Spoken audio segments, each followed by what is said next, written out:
We're going to move on now to our next item of business, which is a debate on motion 19743 in the name of Michael Russell on the Referendums Scotland Bill at stage 1. And could I invite all members who wish to contribute to this debate to press their request to speak buttons as soon as possible. And I call on Michael Russell, the Cabinet Secretary, to open and to move the motion. Thank you, Presiding Officer. And at the outset, I want to thank the Finance and Constitution Committee and the Delegated Powers and Law Reform Committee for their consideration of this bill. I want to thank their conveners, Graham Simpson and Bruce Crawford, for their unfailing courtesy, and their members for the positive nature of the discussion that we had. We had a good debate in both committees about this bill, and I hope that tone will mark today's debate from all of us. And I'm not looking at Graham Simpson in particular, but if the cap fits, no doubt he will wear it. The Scottish Government will provide a positive... It would be, I think if I could just be allowed to make a little progress beyond the first paragraph, that would be helpful. The Scottish Government will provide a positive response to the committee before the start of stage 2. And I want to make it clear that what I am seeking is the maximum and widest possible support for this bill. And in what I say today, I hope I will indicate how open I am to changes and developments in the bill. Absolutely. Adam Tompkins. I'm very grateful to the Cabinet Secretary for giving way. In his opening remarks, the Minister talked about the courtesy of the Finance Committee and the Delegated Powers Committee. Has the Government matched that courtesy by publishing its responses to those committees' reports? Well, I'm sorry that he did not listen to the paragraph that I've just read, because it gave the answer to his question. The Scottish Government will provide a positive response to the committee before the start of stage 2, and it will be a positive response. The purpose of the bill is to put in place a standing framework of conduct and campaign rules that could be applied to any national referendum in Scotland.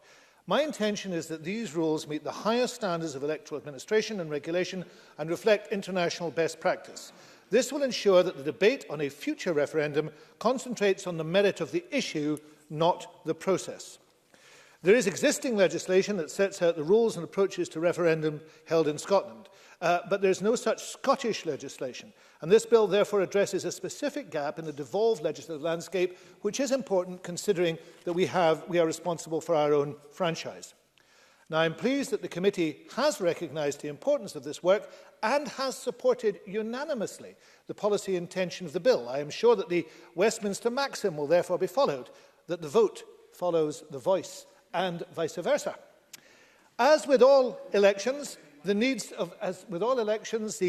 of voters should be at the heart of our considerations. By establishing a consistent set of rules and aligning with these familiar to voters from other polls will ensure that it is as easy as possible for voters to participate. As I indicated when I gave evidence to the Delegated Powers and Law Reform Committee and the Finance and Constitution Committee, I am always open to alternative approaches to any aspects of any bill for which I am responsible, where these would more effectively facilitate the policy aims. I therefore welcome the suggestions made by the committee on ways to improve the bill. The committee has recommended that the bill be changed to mandate that referenda on constitutional matters must be taken forward by primary legislation, that other referendums should normally require primary legislation. I am happy to accept the committee's recommendation that changes should be made to section 1 of the bill. I agree that normally a short bill should be the way to trigger a referendum, and for the avoidance of doubt, I can confirm that any proposal for example for a Scottish independence referendum should now require a short bill. I will also reflect seriously on the second question the committee poses for me, whether it's appropriate for some less contentious referendums to be triggered by secondary legislation, and I will bring forward further details of my approach before the start of stage 2. One of the matters that would be set by the trigger legislation is a regulated campaign period for the poll, also referred to as the referendum period. The committee heard evidence that suggests a default period should be set. I've always been open to setting a default campaign period. I'm convinced by the evidence put forward it's in the interest of voters that it should happen, and it should be 10 weeks. I intend, therefore, to move an amendment at stage 2 to set this default. Voter information and engagement before and during any referendum campaign is an important matter, Presiding Officer, as is the scope of restrictions on publications in the days leading to the poll, of which, of course, this Parliament is presently suffering. The Scottish Government works in close partnership with other agencies, such as Education Scotland, to ensure that young voters receive appropriate education in citizenship and political literacy. Electoral stakeholders also undertake specific work to engage with young voters on matters of registration. There is a clear role for specific organisations to provide information during the run-up to the poll. We will therefore make changes to the provisions on pre-poll publication restrictions to ensure that the Scottish Parliament corporate body can continue its business as usual and to allow electoral registration officers continue to their work on promoting voter registration. The committee has also made a number of recommendations on the conduct of polls. I greatly value the expertise of electoral administrators and the Electoral Commission in delivering elections and referendums. We will give careful consideration to the recommendations made by the Commission and by other stakeholders on possible refinements to the conduct rules. I can confirm that I will bring forward amendments on a number of technical issues, such as to require the Chief Counting Officer to consult with the Electoral Commission when issuing directions, and I want to reiterate my strong intention that administrators should have the appropriate time and resources to undertake their duties to the highest standard. We have already made clear that the Scottish Government will fund the necessary arrangements for a referendum held under the framework. We've reflected on the feedback from stakeholders. We've already made specific provision in the bill to account for areas of additional cost, such as any additional registration costs which may fall on electoral registration officers. My officials will continue to work with administrators during the implementation of the bill to ensure that they do receive all the support they need to deliver any future poll and which has been promised. I also intend to work with the SPCB and the Electoral Commission to ensure that the funding arrangements in the bill are acceptable and align with the conversation this Parliament is due to have on the electoral reform bill over the coming months. I'll also respond positively in due course to the committee's recommendation requesting additional information on the costs set out in the financial memorandum. Presiding Officer, I now want to turn to the recommendations concerning the campaign rules. It's imperative that any electoral event is properly regulated. The experience, of course. Neil Findlay. Just before the Minister moves on, I wonder if he could set out where he foresees what type of, or examples he can give us of other referenda that might happen. So what type of issues might be covered? Well, a number of examples were used, of course, during the discussion on this matter in the committee of which he is a member, the Delegated Powers Committee, and allow me, if you'd allow me to finish, Mr. Findlay, and also laid out in the discussion that took place at the committee, the Finance and Constitution Committee.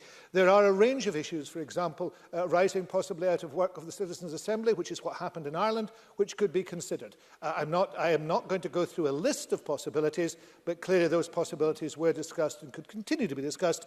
And a man of such imagination as Mr. Findlay and Mr. Tompkins, who has now risen, and Mr. Rumbles, all will have proposals. I have no idea. I welcome hearing those proposals. Mr. Tompkins. And thank you to the Cabinet Secretary giving way. In response to his question from Mr. Findlay, the Cabinet Secretary talked about referendum proposals from the Citizens' Assembly. So why is there then no provision in this bill for anything relating to a citizen initiative, a citizen-initiated referendum? Cabinet Secretary. Because they have made no such proposals and are only just underway. But were they to make those proposals, they could be fed in. Were they to make such proposals, they could be fed in through government or by other means. And remember, the Citizens' Assembly presiding officer is reporting to this Parliament and this government. So there is a route for that to happen. I take Mr. Rumbles. Mr. Rumbles, Mike Rumbles. Cabinet Secretary for giving way. I am not a member of that committee. None of my Liberal Democrat colleagues are a member. So we are unaware of what you have laid out to the committee as other examples. Could you do that for the benefit of the whole chamber? I said there were discussions. I didn't say I set out examples, but could I commend the wonderful official report of these committees, which I'm sure will contain all the information that he is seeking to have, and I'm sure he will find the time to peruse it. Let me now turn, presiding officer, to the recommendations concerning campaign rules. One of the experience of the 2016 EU referendum demonstrated that campaigning is changing and not always in a way that benefits voters. If we're to provide the space for rational, respectful debate of the type we've just seen demonstrated, we must also change our approach to regulating campaigning. One of the key areas of development is the transparency of online campaign materials. Scotland led the way in 2014 by mandating that online campaign materials needed to have an imprint showing the name and address of the person responsible for the material. That experience of innovating in this area provided valuable information on how to improve the approach. The bill as drafted builds on the experience of 2014 by focusing regulation more closely on material itself. I welcome the committee's support for changes to the imprint rules. I intend to bring forward amendments to make a number of adjustments to these provisions. These adjustments, taken alongside with other changes to the enforcement regime, will give the Electoral Commission additional regulatory tools. It can then focus more closely on monitoring campaign activity. In particular, I intend to remove the reasonably practical exemption for campaign material. This will incentivise online companies to continue to innovate to make sure material can always be clearly identified as campaign material. I've also carefully considered the other recommendations regarding excluding individual opinions from the scope of the provision and intend to bring forward an amendment to exempt personal opinion from the imprint rules and therefore focus the imprint requirement more closely on campaigners. This will ensure that individuals are not deterred from participating. Another key element of a regulatory regime is the penalties that can be applied. When I gave evidence to the Finance and Constitution Committee, I said that I felt a major increase in the maximum civil fine was required. I now intend to bring this forward at stage 2 by increasing the maximum fine from £10,000 to £500,000, which I think indicates the seriousness with which this is taken. This will significantly strengthen the powers of the Commission and acts as a deterrent to breaches of the rules. I also intend to accept other recommendations made by the Commission to change the procedure for some of the offences in the bill. Taken together, these changes will help to deter those who may consider breaking the rules, ensure that those who do break the rules are suitably sanctioned. Experience, of course, in the 2014 Scottish referendum was positive, but it was not so in the UK-EU referendum in 2016. Now, Presiding Officer, the Electoral Commission has also made a number of recommendations on donations, including the frequency of reporting and on assets held. From discussions held with the Commission, I understand, however, that further work needs to be undertaken before the Commission will be able to recommend a specific set of measures. We'll continue to work with the Commission on these matters and look forward to developing further refinements when appropriate. With that in mind, I'm heartened to see that the committee supports the objective of ensuring that the bill can remain a dynamic framework that can be responsive to changes in campaigning and electoral administration. This provision addresses a specific concern of the electoral community. I accept the recommendation of the committee to consider how to narrow the breadth of this delegated power, however, and I'll bring forward a suitable amendment at stage 2. Finally, Presiding Officer, let me turn to the one area where the committee and I have had a difference of opinion. We all believe that all questions should be tested before use. That was the case in the only referendum for which this Parliament has so far taken responsibility, and the process resulted in the changing of the proposed question for the 2014 independence referendum. That question was not only used on the 18th of September 2014, but it's been used since in 58 opinion polls over the past 5 years. Polling evidence from Progress Scotland shows that the question is well recognised and regarded as fair. Moreover, 77% of respondents in a recent poll said they would be satisfied if it was asked again, and only 10% disagreed. However, I do think questions will go out of use and require to be altered as time passes. I therefore believe there should be a shelf life for any question which might be the duration of 2 parliaments, and I will move an amendment and I will move an amendment to achieve that at stage 2. Some of those, however, I think members should wait until I have concluded. Some of those who propose testing every question, even if it has been tested before, are doing so, of course, some of them, out of principle. And I respect that. So I entirely accept it is right for me to look at the issue again in the light of these views and the evidence that the committee has received and consider if I should go even further. I am therefore in agreement with the committee that I should discuss this matter with the Electoral Commission and come back at stage 2 with any proposals that may arise from these discussions. I'm happy to commit myself to do so today, in the spirit of trying to reach an agreement that will be acceptable to those who take a positive view of this bill and want it to go forward with the widest support, which I certainly do. No, I'm almost finished. This bill seeks to establish a high-quality set of rules developed specifically for Scotland, which will ensure that the conduct of future referendums is robust, transparent, and in the interests of the voter. Presiding Officer, I thank the committees for their work, and I move that the Parliament agrees to the general principles of the Referendums Scotland Bill.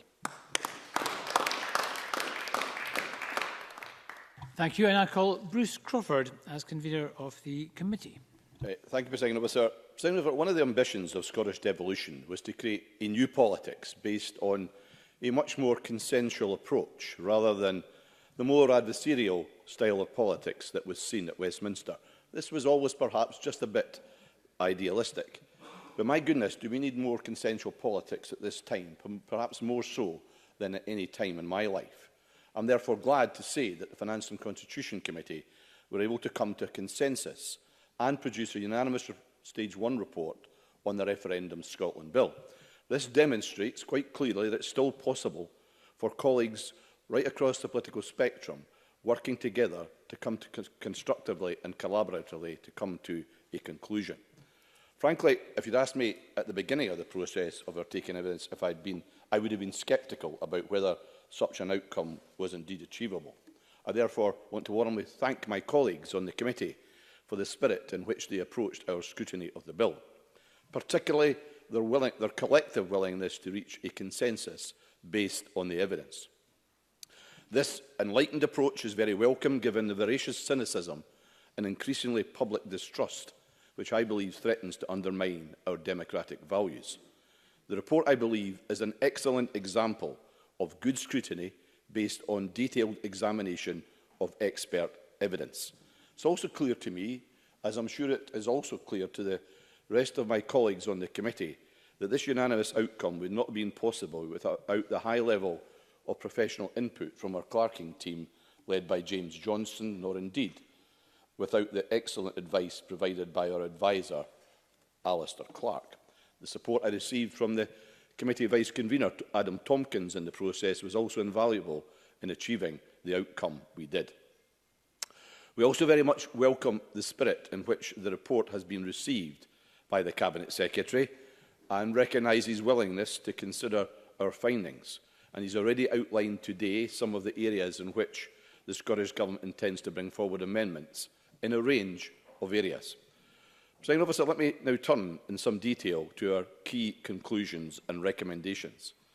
The committee supports the policy objectives of the bill to put in place a generic framework for referendums on the basis that the bill is amended to reflect the weight of evidence we received. We note almost all of our witnesses welcomed the proposals for a generic framework as being consistent with international good practice. There are two main areas in the bill which the committee believes need to be considered again by ministers. First, the powers in Section 1 that enable ministers to make regulations under the affirmative statutory instrument procedure to provide for the holding of a referendum. Second, the power in Section 3(7) to allow ministers to specify in subordinate legislation the wording of the question in a referendum without consulting the Electoral Commission if that wording has previously been tested. As far as Section 1 is concerned, the expert opinion we received was somewhat critical of the extent of this power. Indeed, Dr Alan Rennick, the Deputy Director of the Constitution Unit, told us he could find no well-functioning parliamentary democracy that gives ministers blanket authority to call a referendum by secondary legislation. Dr Rennick and a number of our other expert witnesses recommended the power should be removed, and we've heard today what the Cabinet Secretary has said in that regard. Therefore, the committee recommends that the bill be amended so that first, referendums on constitutional issues must require primary legislation. Second, all other referendums will ordinarily require primary legislation. And thirdly, if the Cabinet Secretary wishes to identify specific criteria for the other referendums which would not ordinarily require primary legislation, he should lodge the necessary amendments at Stage 2. The committee also explored the matter of question testing in some detail. The key consideration was whether or not a referendum question which had been tested by the Electoral Commission should be retested if it's proposed to be used again in a future referendum. The Cabinet Secretary explained to us that while he was in favour of question testing, he was not in favour of confusing people. I don't think many of us are.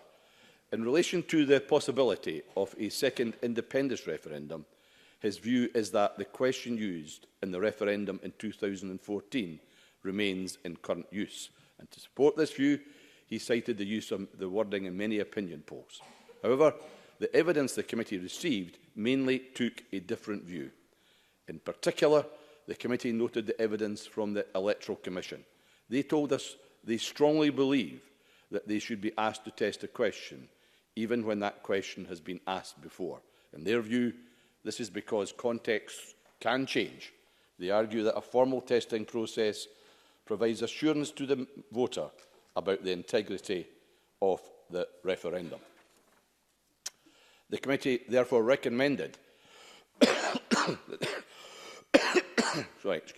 the Cabinet Secretary recognise the weight of evidence in favour of the Electoral Commission testing a previously used question. We also recommended that he must come to an agreement with the Electoral Commission based on this evidence prior to stage 2. Now, the committee also examined in some detail a number of other technical aspects of the bill, and this includes the regulation of digital campaign material, again referred to by the Cabinet Secretary in his contribution, in particular the provision of inputs on such material.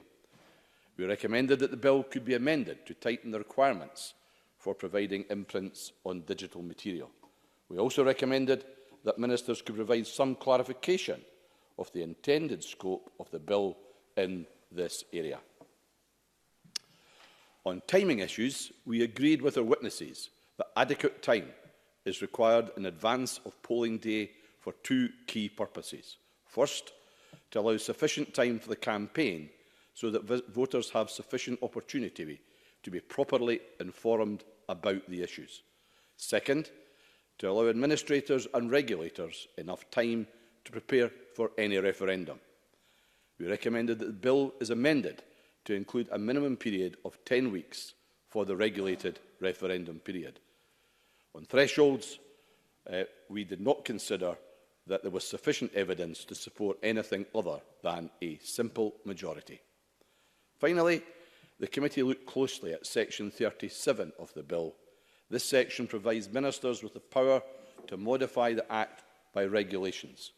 Some of our witnesses expressed concern that the modification power is very wide. The Cabinet Secretary explained that the extent of the power is to provide, as he used the term today already, for dynamic legislation and to ensure that electoral legislation is not static. The committee supports this objective, particularly given the need to respond to the increasing influence of electoral campaigning via social media. But we also recognised the concerns of witnesses that the power is very wide. We therefore recommend that the Cabinet Secretary lodges at stage 2 amendments which provide the necessary assurances that, in his words, the section 37 power is not able to be used for backdoor amending. Presiding Officer, it's refreshing that during a period when our politics has become increasingly volatile, our committee system can still deliver robust, constructive and consensual scrutiny of the executive. And that's a credit both to my colleagues on the committee and the wider political culture here at Holyrood. The recommendations in our Stage 1 report were intentionally drafted to inform an open discussion on how the bill can be improved. So finally, we welcome the willingness of the Cabinet Secretary to seriously consider our recommendations. Look forward to discussing the bill further with him at stage 2. In particular, I was encouraged by his comments in regard to the question. This is an issue I know the Cabinet Secretary feels strongly about, but I also know he will try to find an agreement with the Electoral Commission if that is at all possible. Thank you, Presiding Officer.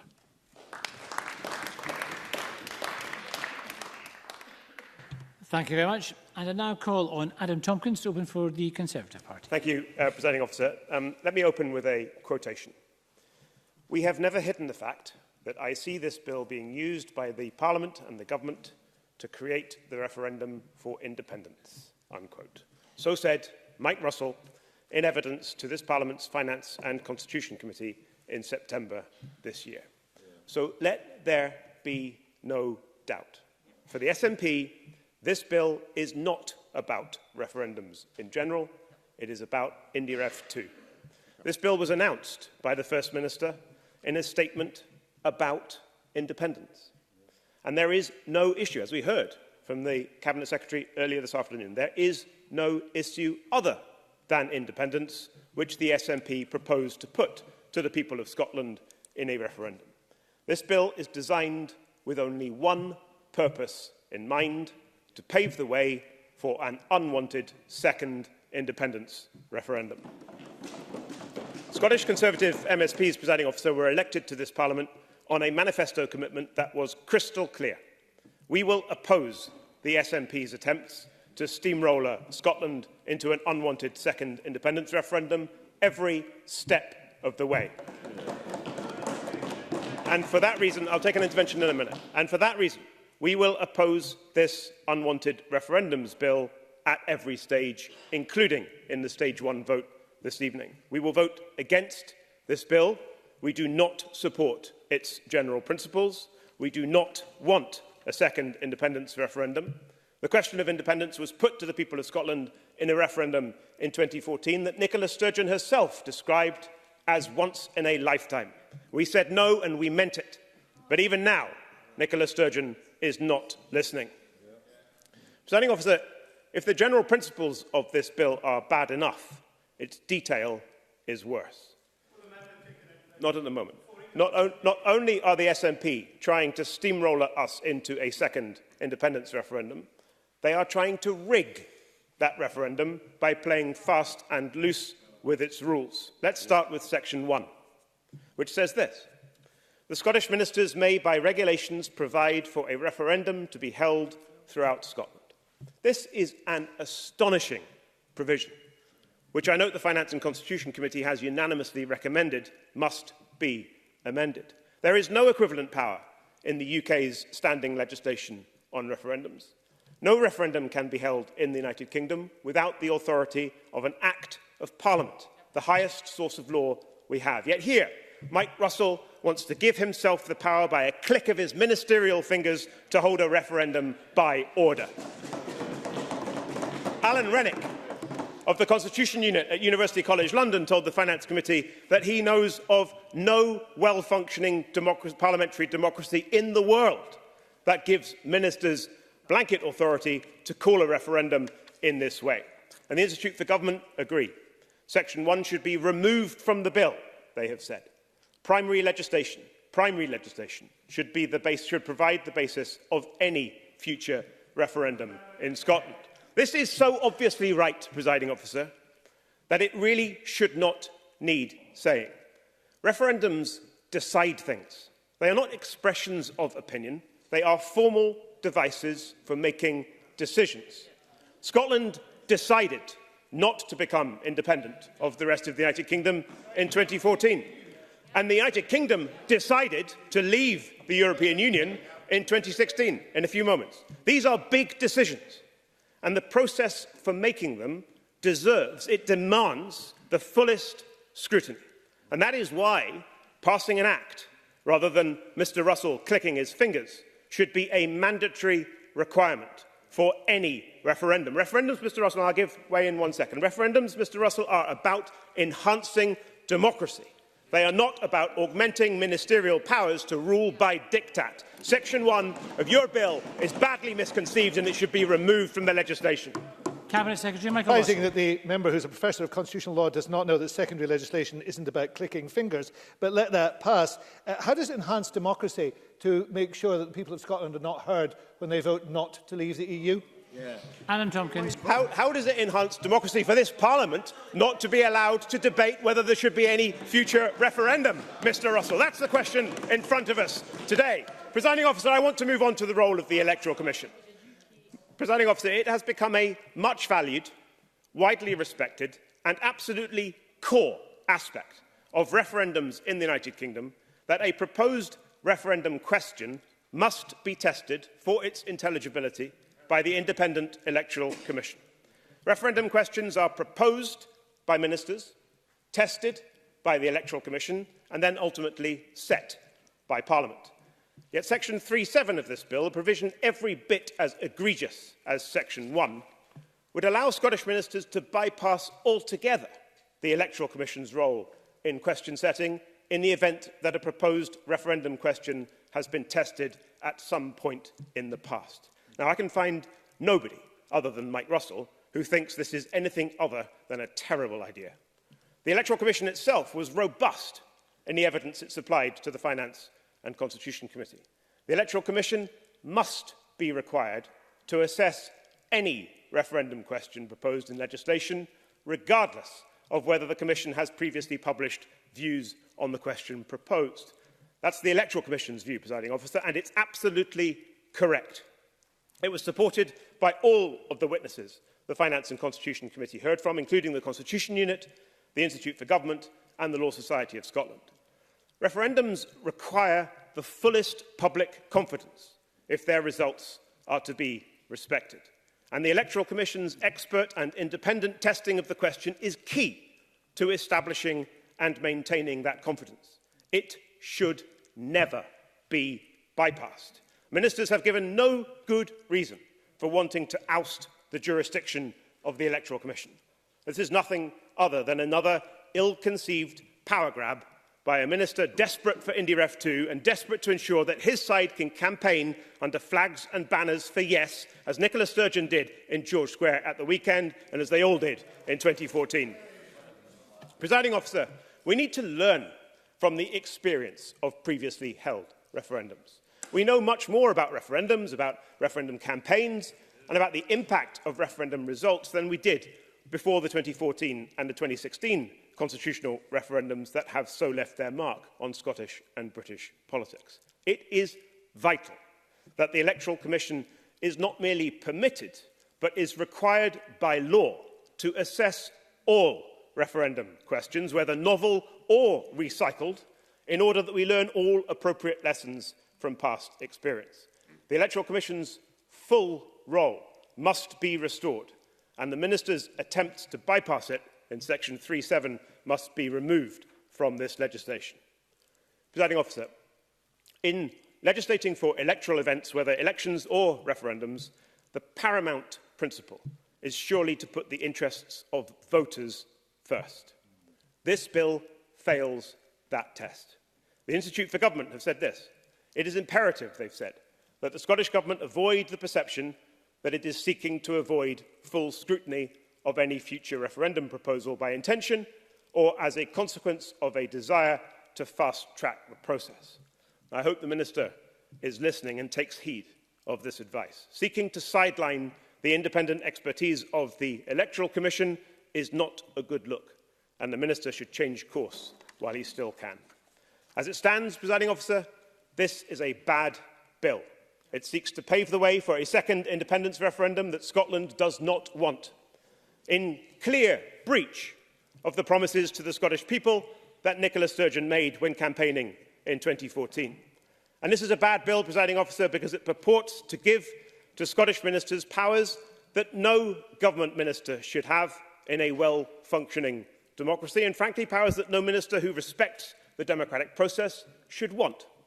This bill seeks not only to hold an unwanted second independence referendum, it seeks to rig the rules of that referendum. And to both of those propositions, Presiding Officer, we on these benches say no thanks. For all these reasons, Scottish Conservatives will be voting against this bill at decision time tonight. Thank you. And I call on Alex Rowley to open for the Labour Party. Thank you, Presiding Officer. In opening for Labour today, I want to acknowledge the work of the Finance and Constitution Committee in holding evidence sessions and producing the report for the Stage 1 debate.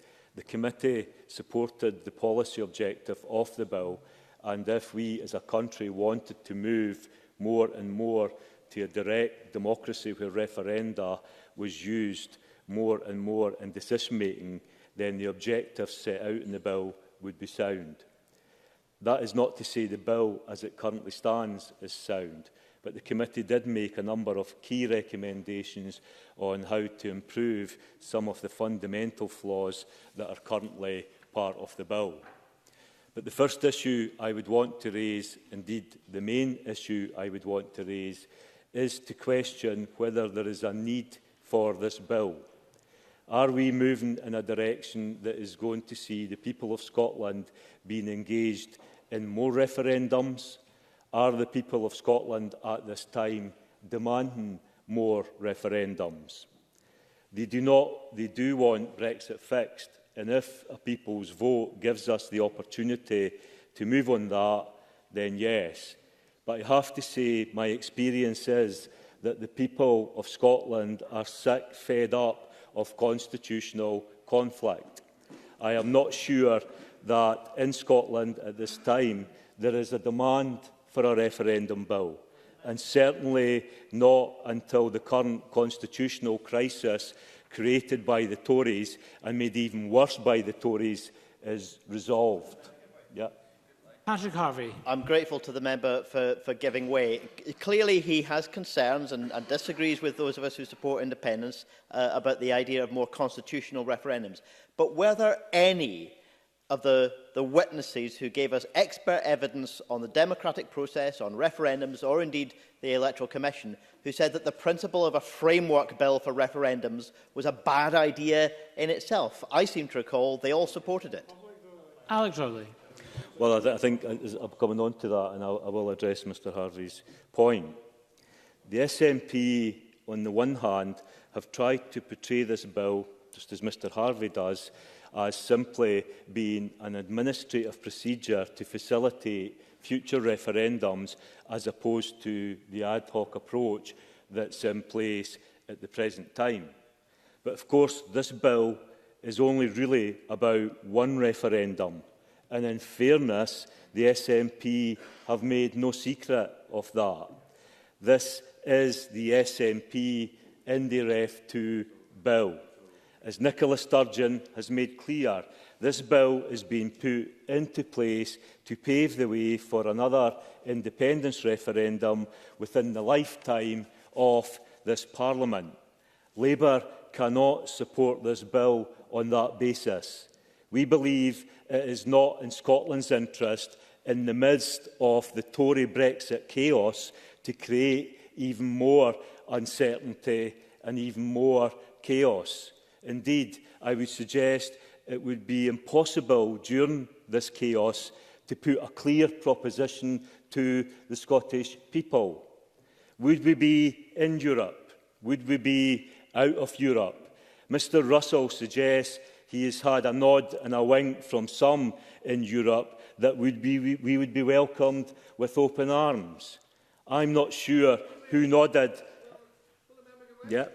Cabinet Secretary Michael To be Russell. entirely fair, I'd draw your attention to the reported remarks, not nods and winks, but the reported remarks from Herr Van Rompuy, former President of the Commission, who made it clear that he did not regard himself, he said that, as a separatist, but there was a path open if Scotland took it in a usual, conventional, constitutional way. That's nods and winks. That's a path open. Alex Rowley. I think, if anything, which we've seen for the failed attempts by the Tories over 3 years, is that it would not be as simple and as straightforward as that. And Mr Russell needs to acknowledge that. But Mr Russell was quoted as saying the relationship between the rest of the UK and the border between Scotland and England will be governed by the European Union in the event of an independent Scotland. Nicola Sturgeon rightly raises concern over the £14 billion trade that we have with the European Union being put at risk from a failed Tory Brexit. But what about the £50 billion of trade we have with the rest of the United Kingdom? This is the inherent contradiction in the SNP ideology. How can it be possible that it would be a disaster for Scotland to leave the single market of the European Union, but it is somehow a triumph to leave an even larger single market, which is the United Kingdom, where the majority of our trade takes place? I will give way. Yeah. I do not know anybody who has suggested leaving the single market of the United Kingdom. What has been talked about, and you referred to Nicola Sturgeon's remarks, was making sure that that provision was part of the arrangement between the EU and the rest of the UK, because that's what it would be, and the rest of the UK has indicated it wished a seamless trading relationship. So, therefore, no problem. Alex I think, you know, the the rest of the United Kingdom is worth £50 billion.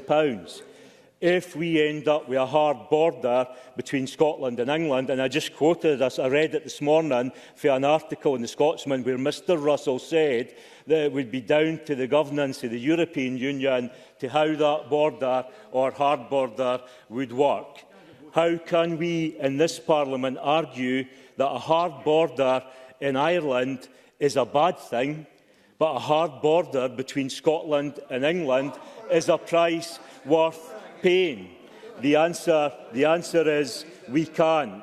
So I say today the majority don't want never-ending constitutional division and chaos, that this bill is not required at this time when we have gone through years of failed Tory austerity, where our public services are buckling under the failures of both Westminster and Edinburgh governments, and people are struggling on a daily basis just to get by. People are crying out for change. That change will not be delivered by simply putting up a border and changing a flag.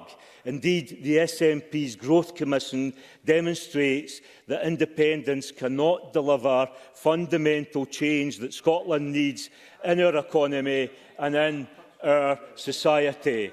There is no indication that the SNP-led Independent Scotland would avoid damage inflicted by neoliberal economic policies. In fact, the SNP Growth Commission acknowledges that an independent Scotland would be shaped by foreign direct investment, low taxation and prolonged and intensified austerity on stilts. Neither the status quo nor the nationalist proposals can provide what Scotland needs. Labour's approach, Labour's alternative for the future of our country is one where our economy and our society is transformed for the better and for the many. A future where real change has a real impact on making people's lives better. We will invest on the scale that is necessary. We will invest in a scale that has never been seen before and deliver the necessary shift in the balance of power and wealth we need to make our country fairer. That means £250 billion of investment across the whole of the UK over the next 10 years as part of our Green Transformation Fund. £150 billion over the first 5 years of a Labour government as part of our Social Transformation Fund. Mr. Rowley, I think that what's happened is you moved from the referendums bill into election campaigning. It sounds like you're reading out the election manifesto of the Labour Party. I would just ask you to get back to the referendums bill. Well, Presiding Officer, I would have to say that what we have is a referendum bill that the First Minister, that the Cabinet Minister responsible have said time and time again is a bill to pave the way for independence for Scotland. I'm simply trying to contrast what they're proposing for Scotland against what this party sitting here is proposing for Scotland. And we are proposing transformation, a transformational change in the way our economy, in the way our society works, and the type of investment that I'm setting out here.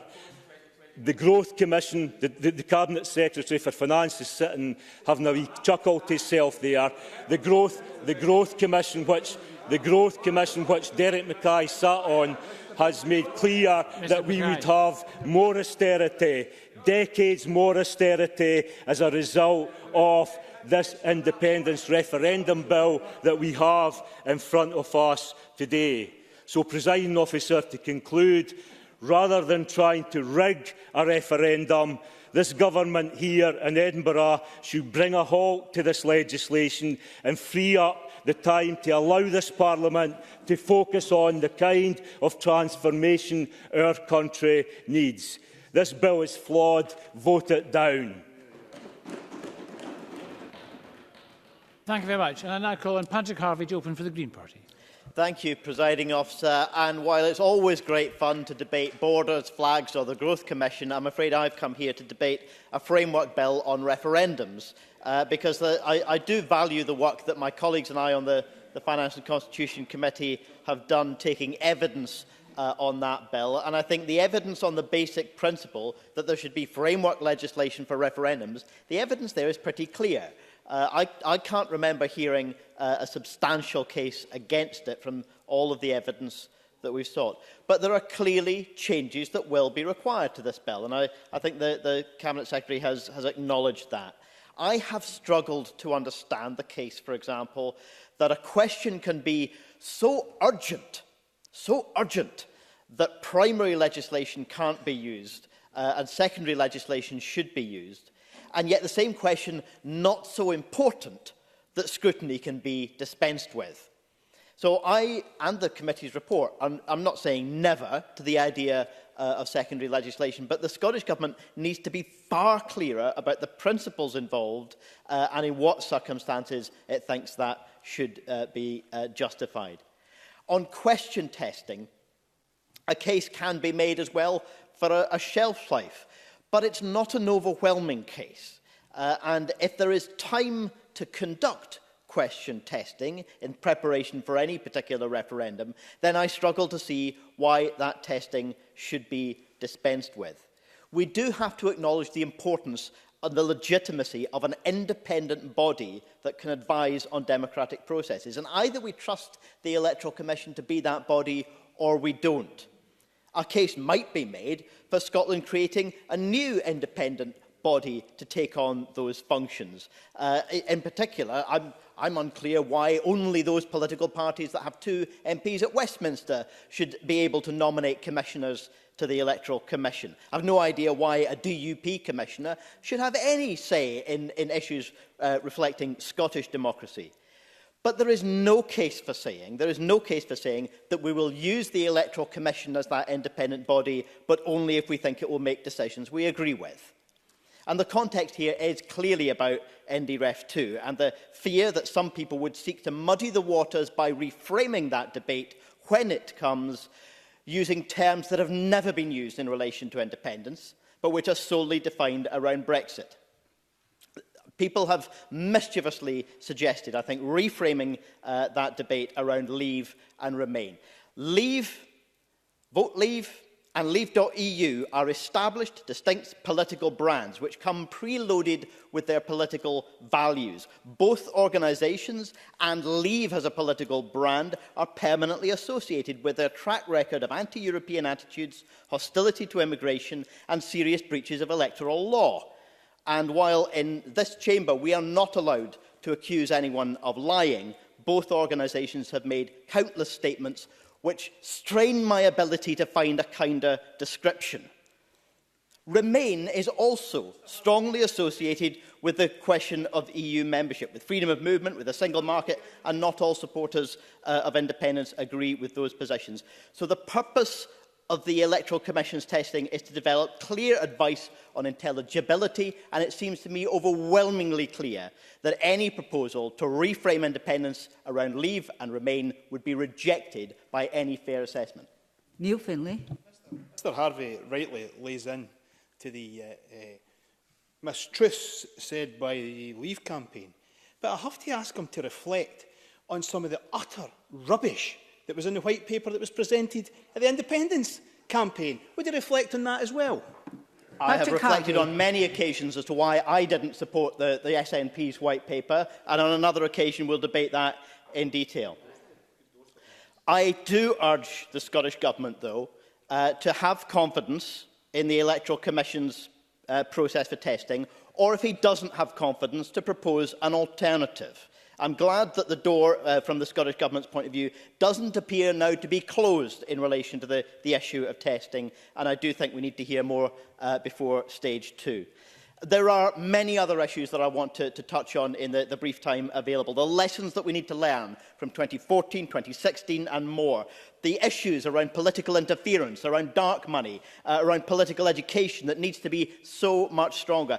the Scottish Parliament now has responsibility for our democratic processes, and the integrity of our democracy is clearly under threat. We need to be making sure that we're passing legislation that is up to addressing that threat and minimising it. In particular, two issues from the Representation of the People Act 1983 need to be addressed. Digital campaigning is now a core part of the electoral process. And under that 1983 legislation, for publications, the Act is clear. Criminal offences arise when publications don't include required information, so that people know the source of what they're looking at. And that doesn't just apply to candidates or parties, it applies to everyone. Publishing online, including via social media, is not just like chatter around the water cooler. It is a core campaign tool. It deserves the same level of regulation. And finally, Presiding Officer, the committee didn't recommend either the Electoral Commission or a new body to rule on the question of providing objective information. But misleading information is far more powerful in this digital age when rumours or deliberate misrepresentation can go viral and become unchallengeable very quickly. So the aspects in the 83 legislation which propose criminal offences in relation to misrepresenting the character of an election candidate, we need to find a way to translate that principle into a relationship to referendums, so that the requirements for honesty, not just from campaign bodies, politicians and activists, but on everybody, are applied in the same way in relation to referendums as we expect them and hope them to be in relation to elections. Thank you very much, Mr Harvey. And I call on Mike Rumbles, please, Mr Rumbles. This is a bill that the people of Scotland do not want. But it is a fact that the two nationalist parties in this chamber have the votes to push this fraud of a bill through at decision time. The Scottish Government have wasted a huge amount of time and resources in bringing this 163-page bill forward. Of course, it's the Scottish Government's right to waste taxpayers' money on this bill if it wishes to, but it will face electoral consequences for doing it. It will face these consequences sooner rather than later, because everyone knows that the First Minister has framed IndyRef 2 now as her #1 priority. And what the Cabinet Secretary just made obvious in the debate when he opened and when he took the interventions, and I thank him again for that, is that they haven't got any other examples at all other than IndyRef 2 that this bill is relevant to. So that gives the game away for a start. Exactly what happened to the fact that the First Minister declared that education was supposed to be the government's #1 priority? Indeed, no. Indeed, Nicola Sturgeon asked us to judge her government on its performance on Scottish education. Well, is it no wonder that the First Minister wants to focus now on IndyRef 2 rather than the state of Scottish education? The First Minister has made it clear that before the end of the year, she will ask whoever is Prime Minister to authorise another divisive referendum in order to break up our country. This is just 5 years after the UK and Scottish Government said in the Edinburgh Agreement that they would honour the result of the 2014 referendum. Now, I don't expect the two nationalist parties in this chamber to ever give up on their nationalist aims to break up Britain. Of course I don't. But I did expect that the Scottish Government's commitment to uphold the 2014 result would last, to quote the First Minister at the time, a certain Alex Salmond, remember him, for a generation. At least our current First Minister is clear. She wishes to tear up the Edinburgh Agreement and focus everything on her ambition to break up Britain, and this referendums bill is the first step along this legislative route. Now, she was warned about the implications of this by the head of the civil service in Scotland. We have the Herald to thank for publicising the fact that the Permanent Secretary said that there would be wider implications for the government's business, and that she was also told that constitutional change would mean the deprioritisation of activity. In other words, it would have direct implications for getting on with the day job of running Scotland properly. Now, the Scottish Government has seen fit to ignore, briefly, Graham Simpson. It's on that point. I wonder I wonder if... I think Mr Simpson would like to say something, although you're cheering him on. Mr Simpson? I often get cheered on by the Cabinet Secretary. Would Mr Rumbles agree with me that ramming through this bill by the end of this year would not make for good legislation, which is what the government wants to do? I quite agree, and this is an example of bad legislation, and this is an example of what really this Parliament was not designed to do, just ram it through regardless. Now, the Scottish Government, as I say, ignored that advice. Now, can you give me a minute to make some progress, because I will give way to the Cabinet Secretary in a moment. I have to thank the First Minister for being so unusually clear in what she wants to do. There can also be no doubt that if they examine the detail of this bill, that the SNP administration will use any device to try and maximise their support by any means, fair or foul. I, of course, refer to paragraph 3, subsection 7 of the bill, which so clearly states that the Electoral Commission need not bother to examine the veracity of the proposed referendum question if they've previously done so. So the message from the Scottish Government is clear. We don't want the Electoral Commission to interfere with our question. It gives us a fine advantage. As it is, thank you very much. Fair means or foul. And on that note, I give way to the Cabinet Secretary. Cabinet Secretary. As the member will be aware, I made an opening statement. You intervened in it. And I made it clear that I had proposals on this area, and I accepted the recommendations of the committee. So I would have thought I would be commended. Can I also say that I'm very surprised that the convener of the Delegated Powers Committee uses the word rammed when he knows the procedures for bills in this Parliament, and this is forming a normal procedure for this Parliament. I think that's highly surprising. Mr Rumbles. Thank you. Of course, you know, I noticed the Cabinet Secretary says he will come to an agreement with the Electoral Commission. Not that the Electoral Commission are right.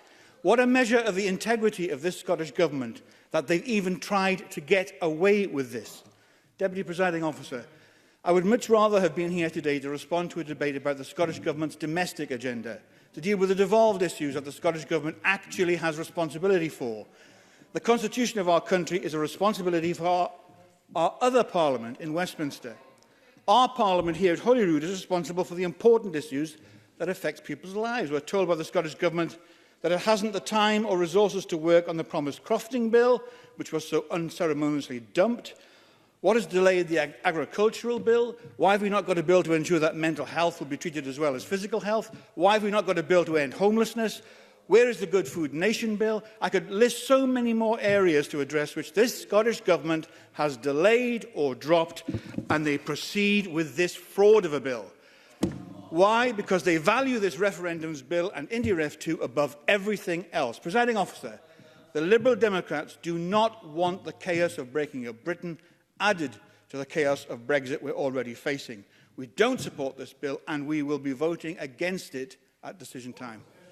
Thank you, Mr Rumbles. And now it's the open debate, 6-minute speeches or so. Angela Constance, followed by Alexander Burnett.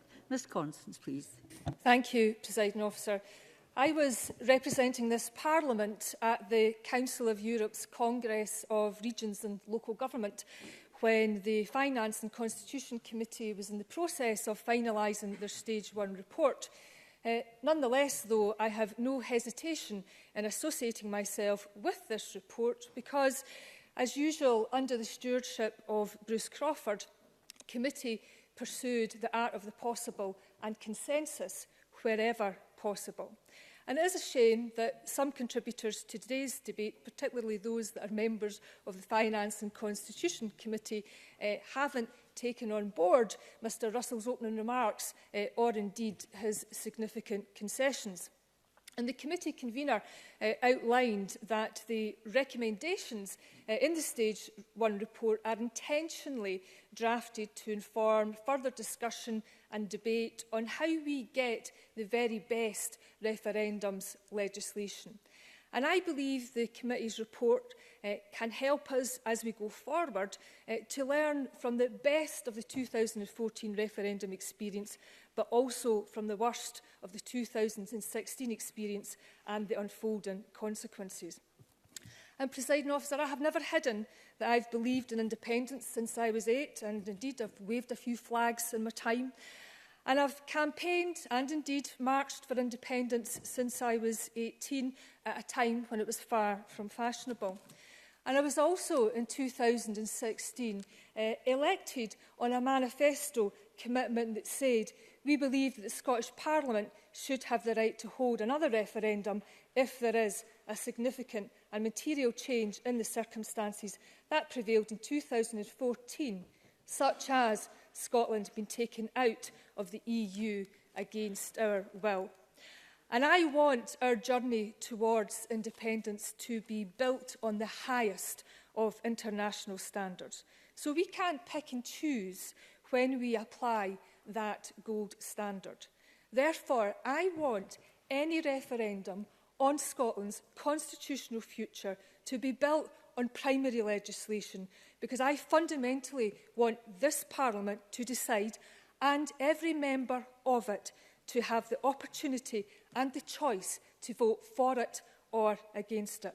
And I have never expected nor demanded neither citizen nor politician to abandon their own deeply held convictions and conscience. We can only seek to persuade, and we can never do so by closing down debate or scrutiny. Ultimately, it should be this Parliament that decides whether or not there is a referendum, the details of that legislation, and what powers to confer or not on ministers. And for the record, I support the bill being amended to include a minimum campaign period. I think that's based on good democratic practice, and I welcome the Cabinet Secretary's commitment to this. The issues of the referendum question and testing were explored robustly by committee. I'm somewhat, I suppose, surprised that there seems to be some concern about conspiracy, when actually there are different views on this issue across the wider Yes movement. And while my own view, in my view, it is entirely logical and legitimate to say that the 2014 question has already been tested by the Electoral Commission, it remains current because it's been asked 200 times since 2014. And, you know, there is nothing stopping the Electoral Commission from publishing and sharing their views in future. But nonetheless, I do accept that it is prudent and that it is mature of committee to say to both the Cabinet Secretary and the Electoral Commission in the first instance to go away, find some space, look at the evidence together and see if you can come to an agreed way forward and come back to us prior to stage 2. And I can support this approach, despite my own grumbles about some aspects of the Electoral Commission as a UK-wide body as it's structured. And I won't repeat the comments that Patrick Harvey made earlier. These were issues that I raised at committee. And the Cabinet Secretary, whilst being characteristically upfront about his own thinking and instincts, has consistently indicated today and during his remarks at committee that he remains open to ongoing discussion. And I was tempted to say that he was being uncharacteristically flexible. But I think that would be unfair, as there are very few people who will have observed the inflexibility of Westminster in recent times who would not see the self-destruction of the UK government's approach and seek to avoid it.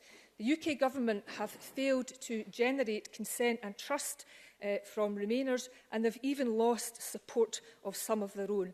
And I think if Brexit has taught us anything, surely it's what not to do if you want to persuade people and what not to do if you want to lead. You have to always reach out, and you have to reach out to those of different opinion. And while we live in uncertain times, I do believe that history will show that ignoring the highest Remain voting part of the UK will lead to the demise of the UK. And I suspect I'm not alone in this thinking, as it may be the reason the UK government at present is running I was just thinking what an excellent... Order.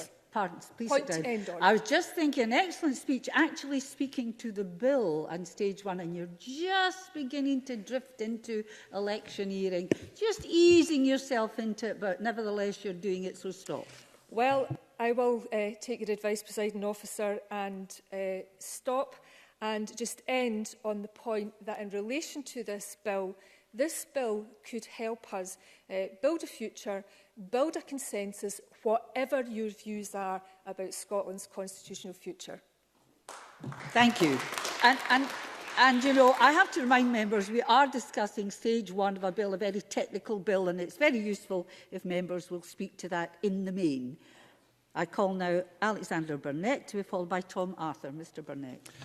Thank you, Deputy Presiding Officer, and can I firstly take this opportunity to thank the committee clerks for their considerable efforts in producing this report, and to those who gave evidence to the bill, both written and in person.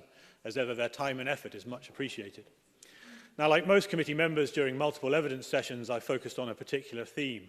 And on this bill, my area of focus has been on the role of the Electoral Commission and the testing of any referendum question. And it came as little surprise that there was unanimous agreement amongst those giving evidence. And I hope the Cabinet Secretary has taken this on board and ensures that the bill he is seeking to bring forward meets the level of credibility that I hope he would aspire to. Now, the fact that the Minister is able to set referendum timing and questions by secondary legislation is cause for concern. This is not a party political point, but a democratic one.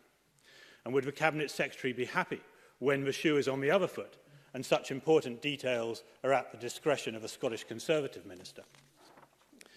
But the truth is that this whole bill is a political point, from the speed it is being rushed through Parliament at the expense of existing responsibilities, to the pretence that it is not a foundation stone for a second independence referendum. And this hypocrisy even sits on the face of the bill. For why would a bill that will only cover devolved issues include a specific clause to approve a previously asked question when that question is a reserved issue? Because the only question asked before is the one on independence, and it is the only one the SNP seeks to legislate against scrutiny. And the scrutiny required is very clear and set out by the Electoral Commission, covers requirements for clear timescales, focus groups, interviews, geographical testing, accessibility and more. I asked Dame Sue Bruce, the Electoral Commissioner for Scotland, her position on the fact that panels we had taken evidence from had been very clear about the need for testing the referendum question, and the Electoral Commission's role in that, including when the question had been asked before. Her response could not be more clear, and I quote Dame Bruce's response. She strongly believes that the Electoral Commission should be asked to test the question. I refer again to putting the voter at the centre of the process. We think that formal testing of the question helps to provide confidence and assurance to the voter and to the Parliament that is posing the question, and, with regard to the integrity of the process, to establish that the question is clear, transparent and neutral in its setting.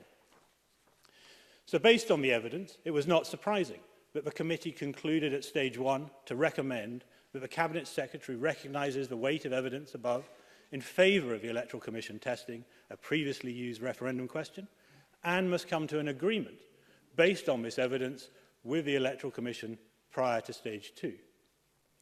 But we must wait to see if this will actually happen, because in committee, when I asked the Cabinet Secretary repeatedly on his view of testing a referendum question, his response, despite the evidence we had heard, was that the question had already been tested. And when probed on why this was beyond question, he said, "I am not in favour of confusing people. If a question has been used again and again, and it continues to be in use, it would be a serious step to try to throw it out." Now, as an aside, I don't think the Cabinet Secretary has much regard for the intelligence of the electorate if he thinks they would be confused. But I mainly believe it is a grave mistake to simply accept a question because it has been used previously. Because there is also an unfortunate arrogance in the Cabinet Secretary's position. What he is really saying is that he knows best, and that he is afraid to seek and trust the Electoral Commission's endorsement. And arrogance or fear is no way to legislate. And in this case, his rejection of the Electoral Commission and their own wish to be involved demonstrates scant support for the protectors of our democracy. Now, we need to ensure that the question is as fair to the electorate as possible, and as ever, the Scottish Conservatives think it is important that every question is tested and created on an evidence-based approach. All of us are learning on a daily basis, whether it be the Electoral Commission, MSPs or the electorate. The only person who would appear to have given up on learning, and possibly in line with his own party's education record, is the Cabinet Secretary. Because there are many lessons which need to be reflected in this bill, not least the fact that Scotland wants to move on from repeating referendum. Scotland rejected separation in 2014 and sees this constant constitutional posturing as nothing more than disrespect for their vote.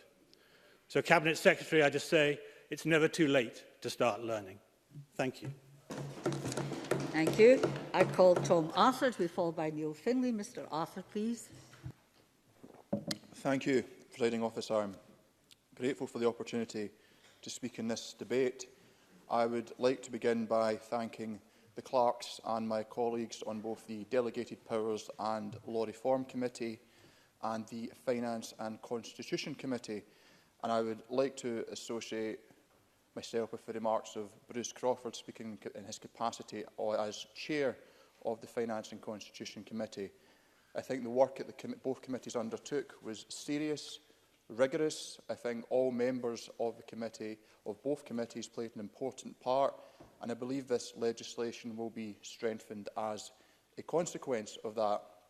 And I would encourage anyone reading the official report of today's proceedings, watching today's proceedings at home or in the gallery, to look at the committee report and to look at the work of the committees, because where we're hearing a rather partisan and political debate taking place in the chamber, taking place in the shadow of a general election campaign, the work that the committees undertook was serious and it was considered, and I think it reflects the best of this Parliament.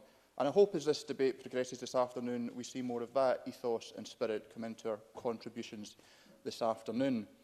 I welcome this piece of legislation, and I also welcome the response from the Cabinet Secretary, taking cognizance of the recommendations both of the DPLR Committee and the Finance and Constitution Committee. I think the proposal to increase the minimum fine from £10,000 to £500 is welcome. I believe that will command support across the committee. I believe the principle for a 10-week default regulated period is to be welcomed as well. I also welcome the Cabinet Secretary's willingness to consider the use of regulation-making powers as provided for within Section 1 and how these can be more clearly defined. And I welcome the commitment that on certain matters such as a future independence referendum, that would be conducted by primary legislation.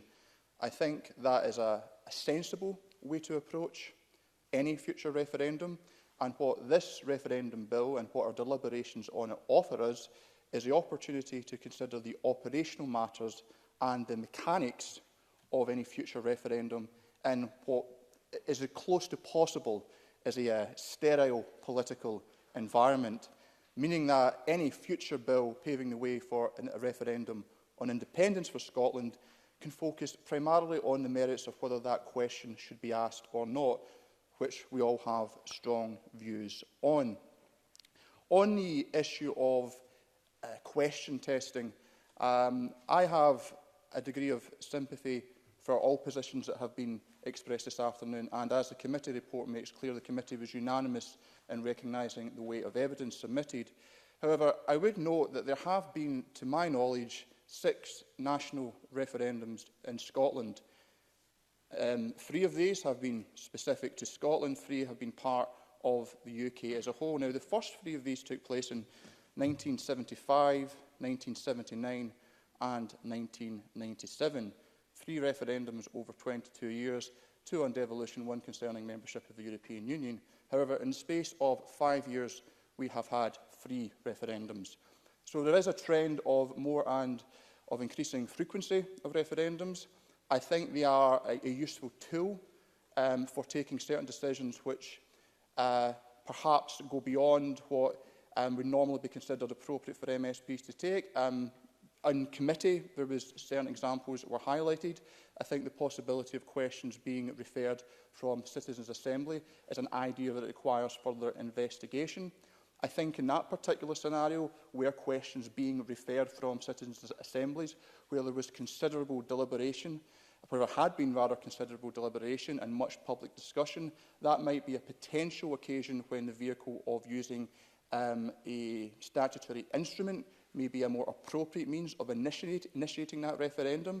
However, I would note that in the DPLR Committee report and in the Finance and Constitution Committee report, reference was made to using a super affirmative procedure, and that would, of course, give the opportunity for any aspects of a proposed referendum question in that scenario to be amended and to be discussed in some detail.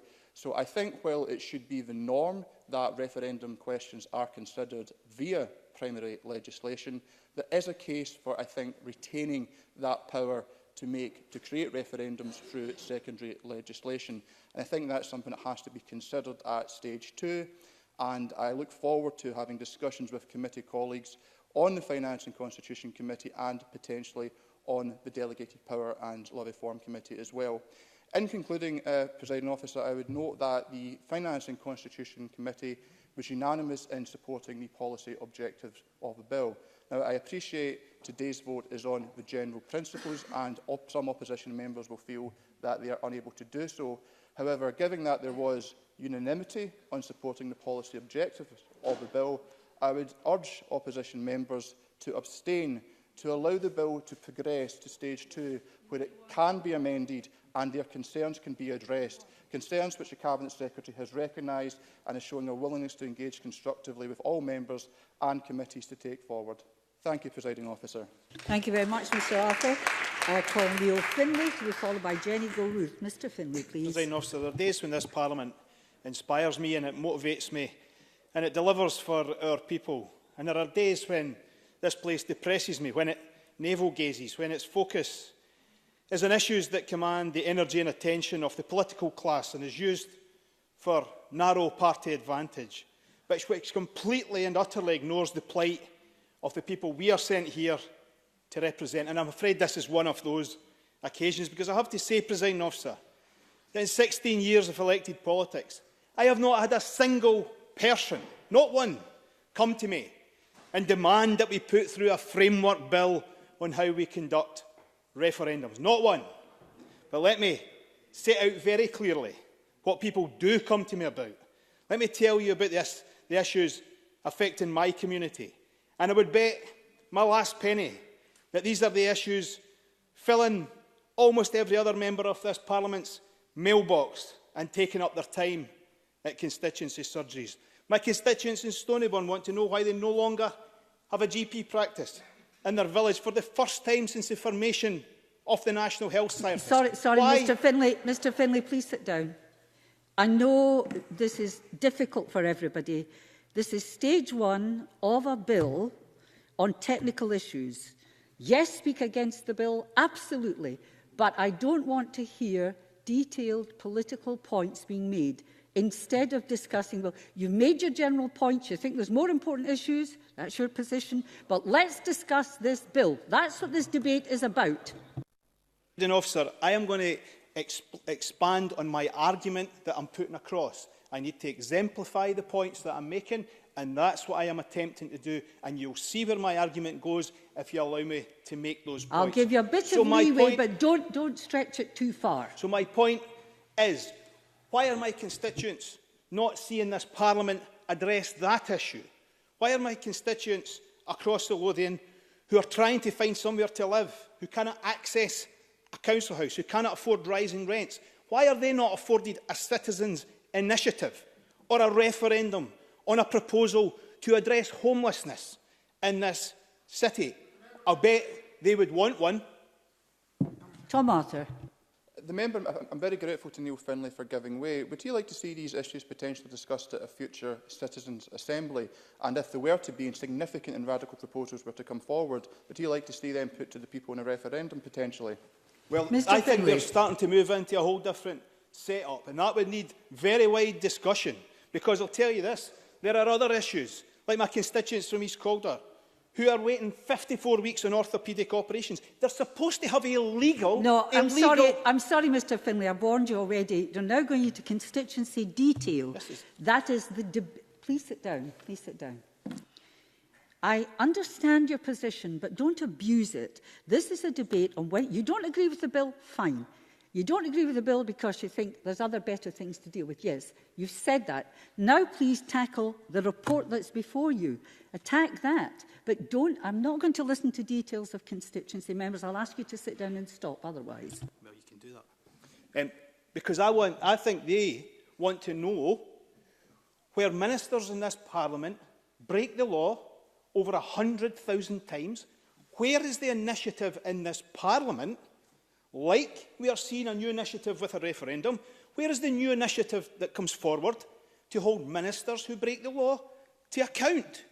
Where is the initiatives coming forward to address drug deaths in this Parliament? We've not even had a debate, never mind a referendum or a citizens' assembly. None of that. There is no new initiatives to come forward to address one of the biggest crises that we have. And yet we want to create a new bill on referendums for something that may never happen, because we know the only thing they want to happen is for Mr Russell to have his day bringing through a bill that paves the way for an independence referendum. Where is the opportunity for a citizens' initiative or a referendum on the government's failing education policy? Because it's supposed to be the top priority of the government. There is no opportunity for us to hold the government to account via a referendum or a citizens' initiative. The government hasn't had an education debate, as we heard already today, for 2 years. So where is the ability for us to hold the government to account? Prime Presiding Officer, if this bill proceeds, I will look to lay amendments on third or additional options on ballot papers for any future referendum. I will look to lay amendments on different citizens' initiatives, initiatives that will hold the government to account when they break the law 100,000 times. Because I'll tell you this, if all we have is more binary choices on referendums, I'll tell you what we'll create. We'll create a more divided, a more depressing politics. That's what we'll create if all we do is create more binary choices. I adopt a default principle that powers should be devolved to the lowest level unless there's an overwhelming or rational reason not to. And I believe that is a sound principle. And I believe that we can debate each topic that comes forward and deliver that power to the most appropriate level. That's what I believe in. But that debate is for another time. This bill should not deflect us from dealing with the immediate issues facing our people. People who out there are lying in doorways, shivering on the street. And I have to say today, I think people will rightfully be looking at this place and wondering what relevance it has to their lives. Thank you, Mr Finlay. And I now call Jenny Gilruth to be followed by Graham Simpson. Ms Gilruth, please. Thank you, Presiding Officer. Talk about depressing politics. I am grateful to have the opportunity to contribute to this afternoon's debate on the Referendum Scotland Bill and to quote the draft legislation and acts of the Scottish Parliament to make provision for the holding of referendums throughout Scotland, to make provision about such referendums and other referendums held under acts of the Scottish Parliament. It is undeniable that the tectonic plates of Scottish politics have shifted somewhat cataclysmically since 2014. So the importance of getting this legislation right cannot be underestimated. There are two key issues contained within the Stage 1 report of the Finance and Constitution Committee, which I would like to focus my remarks on today, namely that of electoral registration and political literacy, with particular reference to Section 4 of the draft bill and Section 28. Presiding Officer, I declare an interest as a former modern studies teacher and as a development officer for the National Qualifications at Education Scotland, where I contributed to the Curriculum for Excellence briefing paper on political literacy, which was published in August 2013. The UK-wide introduction of individual electoral registration, IER, did not happen until after the 2014 referendum. And as the committee was told, it is widely thought that one of the effects of individual electoral registration has been a reduction in the completeness of the electoral register. Research shows that young people and students in particular were negatively affected. Indeed, according to the Electoral Reform Society, there are 9.4 million people across the UK missing from the electoral roll, nearly 14% of the UK's population. And whilst the process of individual electoral registration remains currently a reserved matter, that should not deter discussions on how to improve voter registration in the interests of democracy. In the run-up to the 2014 referendum, I recall attending a meeting in Edinburgh City Chambers with Mary Pickathley, who was the Chief Accounting Officer for the Scottish Independence referendum. And I was there as an employee of Education Scotland at the time, and I'm sure I'm not breaking any confidences when I say that it became clear the varying approaches across the country to Section 26 of the Scottish Independence Referendum Act 2013, which focus on encouraging participation. So Adam Tompkins is absolutely right when he says that we need to learn lessons from referendums, and perhaps the government can reflect upon that and strengthen the provisions contained within Section 28 of the draft bill, which focuses on that participation. The Electoral Management Board for Scotland advised the committee that rationalising existing laws to create a single, consistent framework governing referendums offers many benefits to the voter, to campaigners, the regulator and electoral administrators, and to the extent that the draft Referendum Scotland Bill contributes to this objective, the EMB see this as a wholly positive policy direction. And I hope members would agree with this in the interest of democracy. It is particularly important that young people are encouraged to register, as we know the impact of individual registration has already impacted negatively upon this cohort. Presiding Officer, I want to take issue with some of the evidence the committee received from the Stevenson Trust for Scotland. The Trust notes the gaps in the availability of modern studies programmes across Scotland, the lack of clarity about the aims and acceptable approaches in dealing with political questions and political literacy in the classroom. Modern Studies, Presiding Officer, is not a programme. It is a core part of the social studies curriculum area, which every pupil in Scotland should have experience of until the end of the broad general education, where they may choose to study it in further detail at National 4, 5, higher or advanced higher level, respectively. The Trust then go on to reference their own research, which polled just 21 schools. That's not even 6% of Scotland's secondary schools. Yes, I will. Neil Findlay. Like the member, I was a modern studies teacher also. Does she recognise that many schools don't teach modern studies at that level? Jenny Gilruth. I thank Neil Findlay for that intervention. When he talks about that level, I'm not quite sure what he's referring to. Higher than... Sorry. You can't just have a wee conversation across. I'm going to come on to Mr Findlay may wish to intervene again, but I do like to earn my keep. Mr Findlay, do you wish to clarify your intervention? The point I was making that not all schools teach modern studies at senior level. Ms Gilruth. Thank you, Presiding Officer. I think I'm coming on to address that point right now, actually. There is some evidence to substantiate the point, because the 2012 Social Studies Curriculum Impact Report, which was published, identified that 20% of Scotland's secondary schools did not deliver modern studies via a subject specialist. So they might deliver it, for example, with a history or a geographer up to a certain level.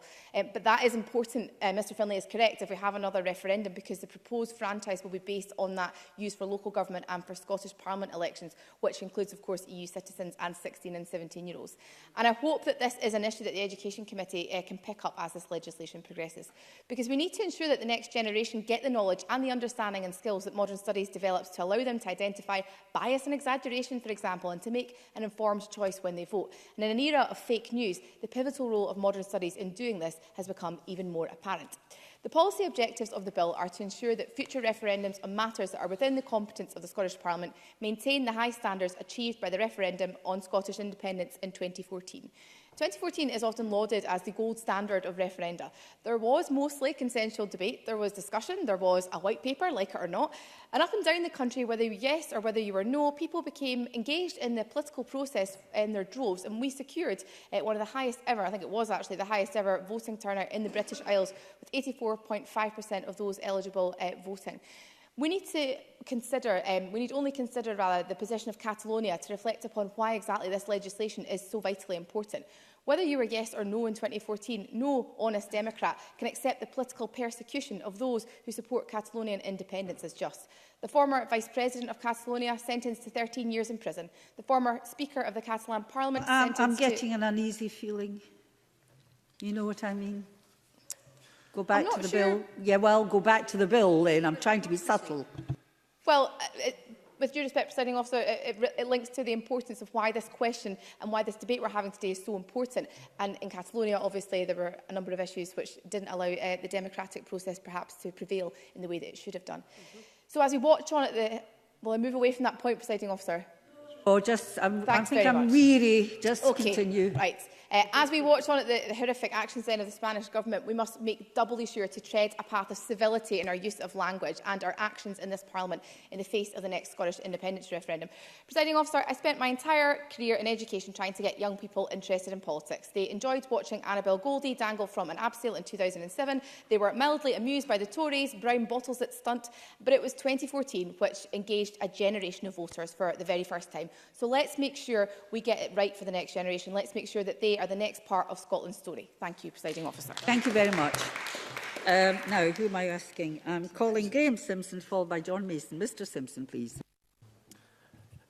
Thank you very much, Deputy Presiding Officer. It is good to be able to talk in this debate on the Referendums Scotland Bill, and I will talk about the Referendums Scotland Bill. On the face of it, this bill looks perfectly innocent, Deputy Presiding Officer.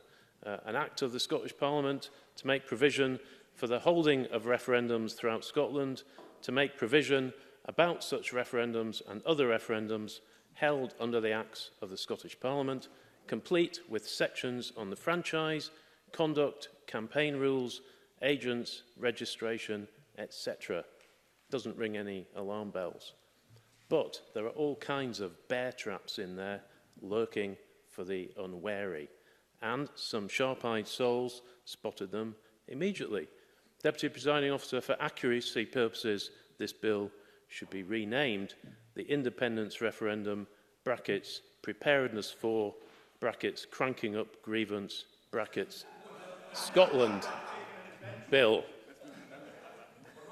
For that is what it is. Now, two committees of this Parliament have raised serious concerns on the back of evidence received. The DPLR Committee, which I convene, and the Lead Committee, Finance and Constitution, have both done an admirable job of scrutiny. They listened to the evidence, for example, on the preposterous idea that any future referendum on any subject would be set up using subordinate legislation. The Law Society of Scotland said, we have reservations about the use of subordinate legislation for the most important questions relating to the Constitution. What could they mean?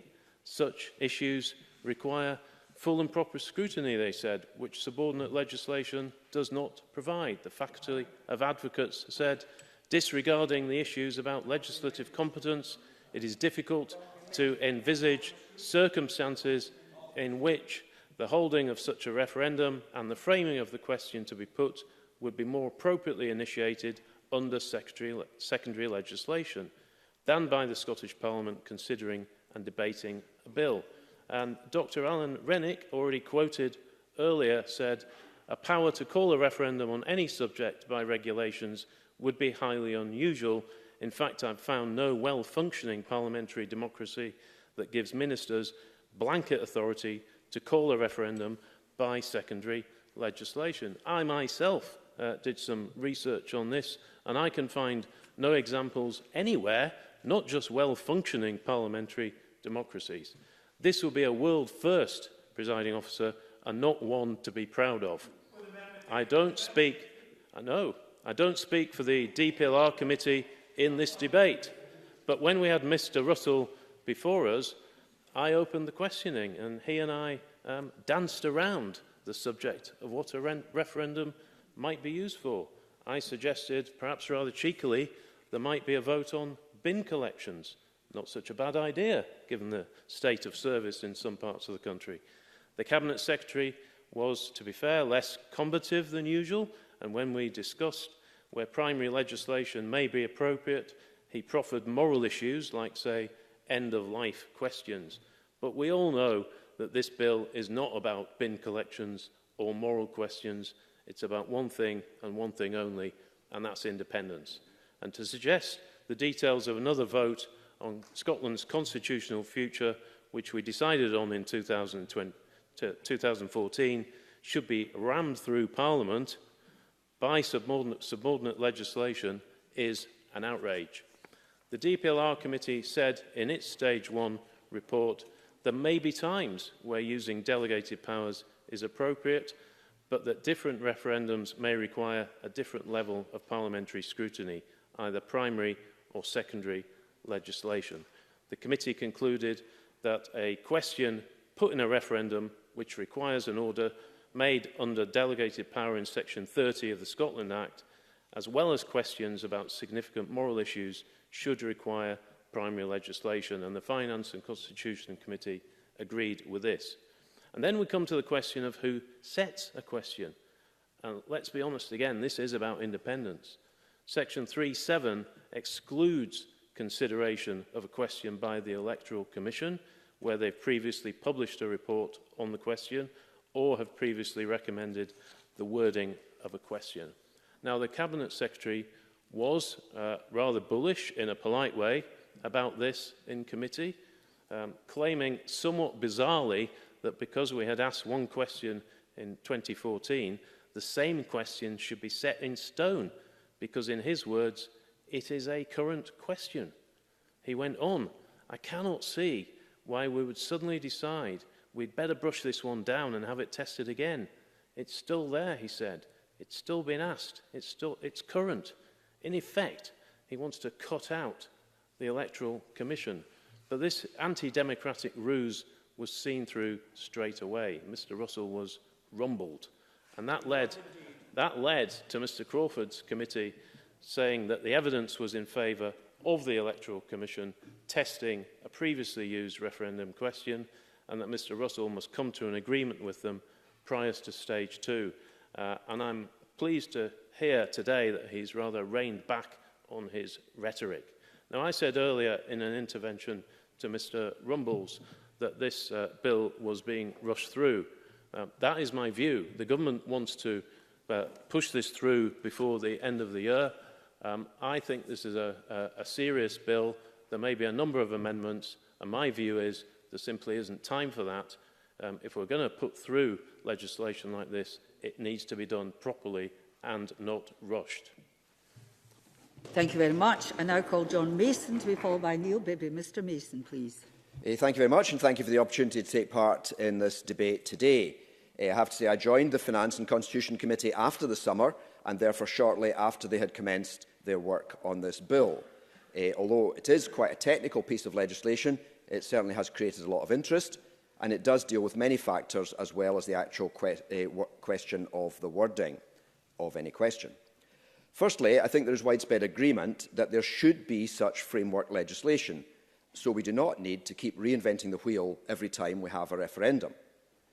In the past, I myself have felt that we should move towards having more referenda on more topics, as they do in countries like Switzerland and the United States. We have tended to have referenda on major constitutional questions. For example, the first time I voted was in 1975 in the then European referendum. However, some have felt we should also have referenda on major moral questions, such as they have had on abortion in Ireland. But potentially we could also use them for local issues, as I think happened from memory in the 1996 decision when Rutherglen left Glasgow. However, I have to say that the 2016 referendum has made me a little more wary of this form of decision-making. If you get a big majority, such as in 1975 or 1997, I believe a referendum can give public endorsement to politicians' proposals. However, a close or disputed referendum, such as 1979, 2014 and 2016, clearly does not lead to widespread acceptance and may just lead to demands for a further opportunity to vote. Yes? Patrick Harvey. Thank you. I'm grateful to the member for giving way. Can I just point out that in 97 there was also a referendum in Wales which did lead to an extremely close knife-edge result, and that actually it's the form of leadership by those who are on the winning side, reaching out and trying to implement in a way that brings people together. That's what creates the sense of being able to move on beyond a knife-edge result. And that's what has been failed in relation to the 2016 referendum, a sense of winner takes all. John Mason. Yes, I think that is a good point, because Wales has built on what was a very close result in 1997, and I think, having spent my summer holiday there this summer, I think there's a lot of agreement in support of Welsh devolution. Not quite at this moment, just let me progress. It raises the whole question of who makes decisions for a country, Parliament as representatives of the people, or the people themselves by way of a referendum. In England, the tradition is sovereignty of the Crown or Parliament, whereas in Scotland we would emphasise the sovereignty of the people. It seems to me that if we're to have the people making such decisions, and I agree that that's what we should be aiming for, then we also have a responsibility to ensure that the public are well informed. And that happened, I think, to a large extent in 2014, when the Scottish public were well informed about independence and, almost as a byproduct, informed about the European Union.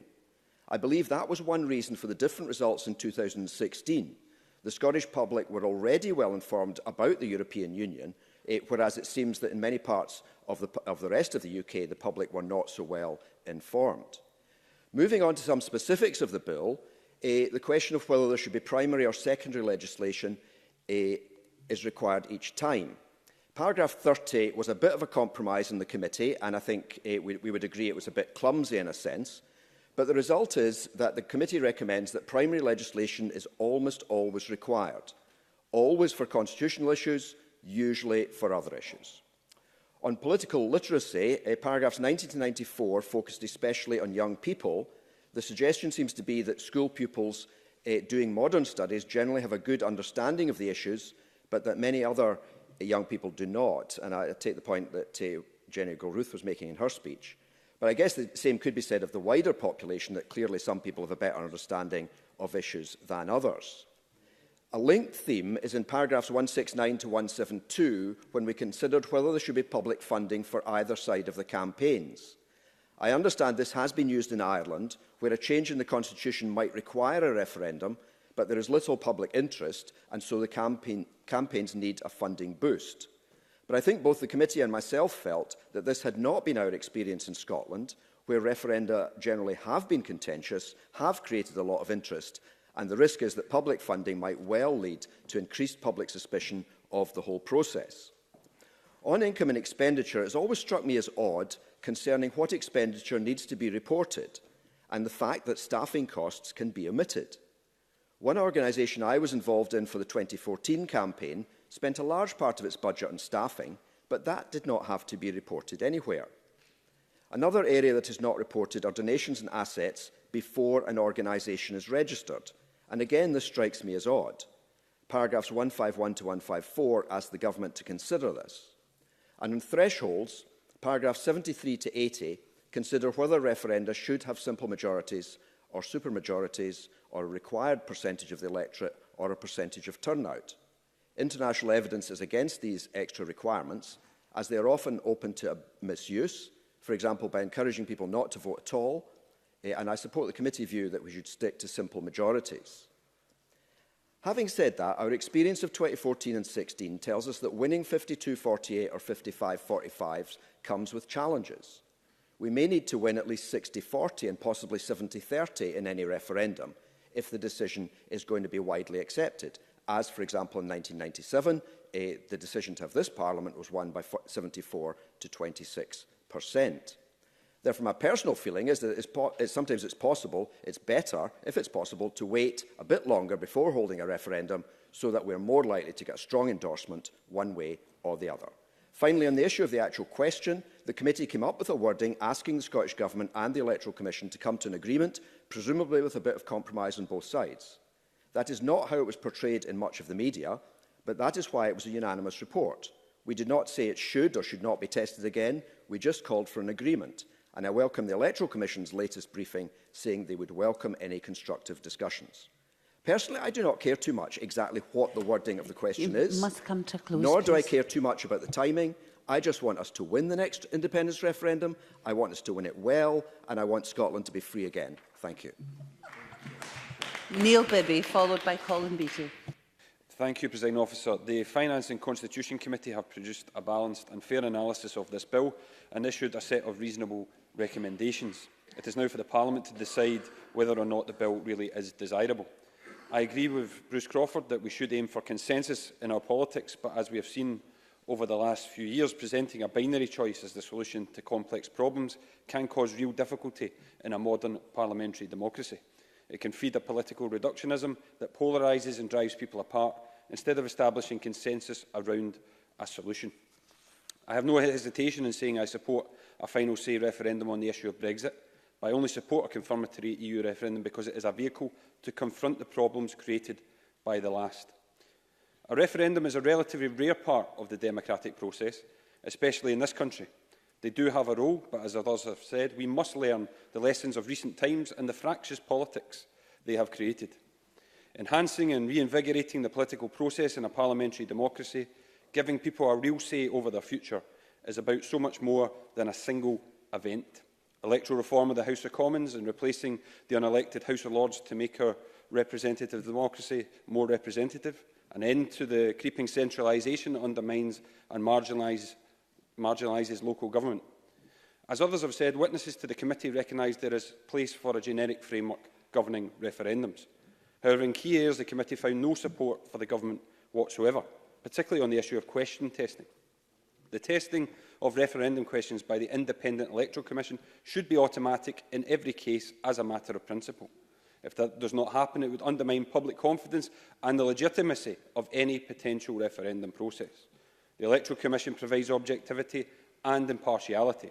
It should be the safeguard which gives the public reassurance that elections and referendums are fair, properly conducted and that the results can be trusted. Professor Fisher, Professor Chris Carman, Dr Rennick, Dr Andrew Mycock, Dr Toby James all supported testing of any question. The Minister argued that because the Electoral Commission once approved the wording of a particular question in a particular referendum, that the same question should be used forevermore, that the Electoral Commission testing is somehow irrelevant in those cases. And I'm pleased the Minister is moving away from that position today, because Dr Alan Rennick said that that would be a retrograde step. Dr Andrew Mycock has said that it is appropriate for every referendum if it is repeating an issue or if the material circumstances have changed to go through that process. Given the Scottish Government tell us they support a second independence referendum now, precisely because material circumstances have changed, they cannot have it both ways. The Scottish Government tell us this bill is about any referendum the Parliament wants to put to the people, but let's not kid ourselves. There is only one referendum the SNP want us to agree to, and it's the second independence referendum. The bill in its present form does not cover and cannot cover without a Section 30 agreement. In the same way David Cameron called a Brexit referendum to deal with divisions in the Tory party, it is clear that Nicola Sturgeon is using this bill to keep the nationalist grassroots happy. For the record, I do not support a second independence referendum. The Labour Party voted against the second independence referendum in this Parliament, and as Richard Leonard has made clear, we will do so again if necessary. But whether this bill is about independence or not, it is flawed. Throughout the committee scrutiny, witnesses raised concerns about how any future referendum would be scrutinised. Use of regulation minimises public participation and weakens the ability of this Parliament to interrogate issues and hold ministers to account. In his evidence, Dr Rennick said, a decision to have a referendum is a major decision, so it should be subject to the greatest level of scrutiny in the representative system. Using regulations as proposed instead of private legislation weakens scrutiny. The committee heard from no one outside of the Scottish Government who is prepared to justify the use of these regulations. The nearest anyone came to offering support was the Law Society, who said scrutiny should take the form of an act, or at least a Scottish statutory instrument that is subject to the super-affirmative procedure. But that would be a very suboptimal position. When it comes to a referendum, I believe primary legislation should be used in all cases. There are other areas which need to be addressed: imprints on digital campaign material, the Election Commission's powers to obtain information, better reporting of campaign spending and assets. And on that, I think Patrick Harvey made a number of very valid points. But as Alec Rowley said, the people of Scotland and the people of the UK have not been well served by years of constant constitutional wrangling, and I think they're fed up of it. They are tired of the UK Parliament consumed with debates about nothing but Brexit. They are tired of this Parliament, and specifically this government's obsession with independence. And today is a perfect example of why we should be debating other issues. As Neil Findlay said, this bill does nothing to improve people's lives. Education standards are falling, the NHS faces a workforce crisis, local services are suffering from chronic underfunding. It's time for this government to get back to what really matters. Brexit is a big mistake. It's a warning about the profound challenges, costs and complexities of breaking up institutions which are so fundamental to how we are governed. Scotland should avoid making the same mistake by leaving the UK. Independence is not an alternative to Brexit, it is an equivalent, one that would be even worse for the Scottish economy. So, Presiding Officer, in conclusion, the concept of a generic framework for referendums may be sound, but what this is really about is one referendum and one referendum only. There are fundamental flaws in this bill. We will not support another independence referendum. We will not support a rigged process, and we do not believe this bill should proceed. Colin Beattie, followed by Donald Cameron. Presiding Officer, I am pleased to have the opportunity to speak in this debate on the Referendum Scotland Bill. The first thing I would like to emphasise is that this is not simply a bill that's focused on another independence referendum, although I'm well aware this is exactly what some members may focus on solely. This is a bill which would allow for a strong framework for future referendums in Scotland of any nature. Although it would provide us with the power to allow referendums to be held in Scotland, it also gives us a chance to format rules, questions and legislation that are strong, well-intentioned and that hold our Parliament to account.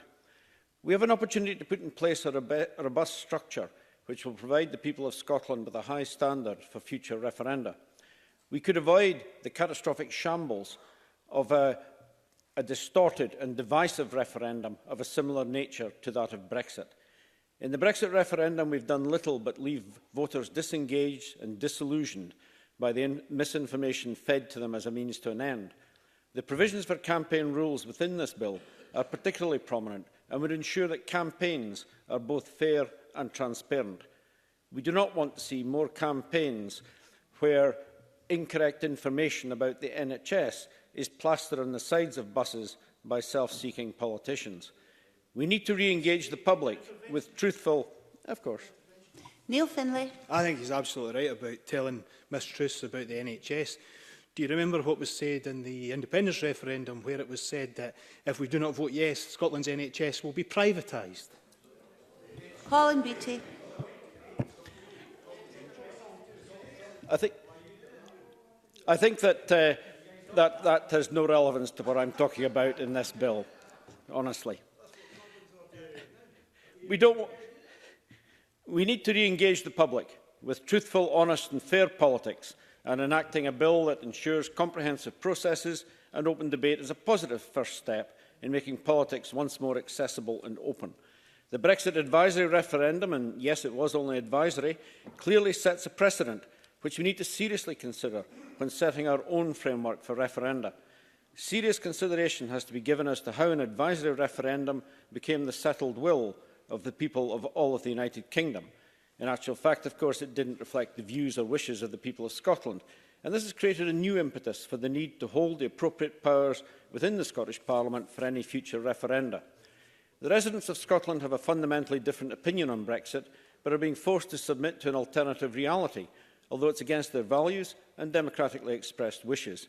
All this as a result of an advisory referendum, not a legally binding one.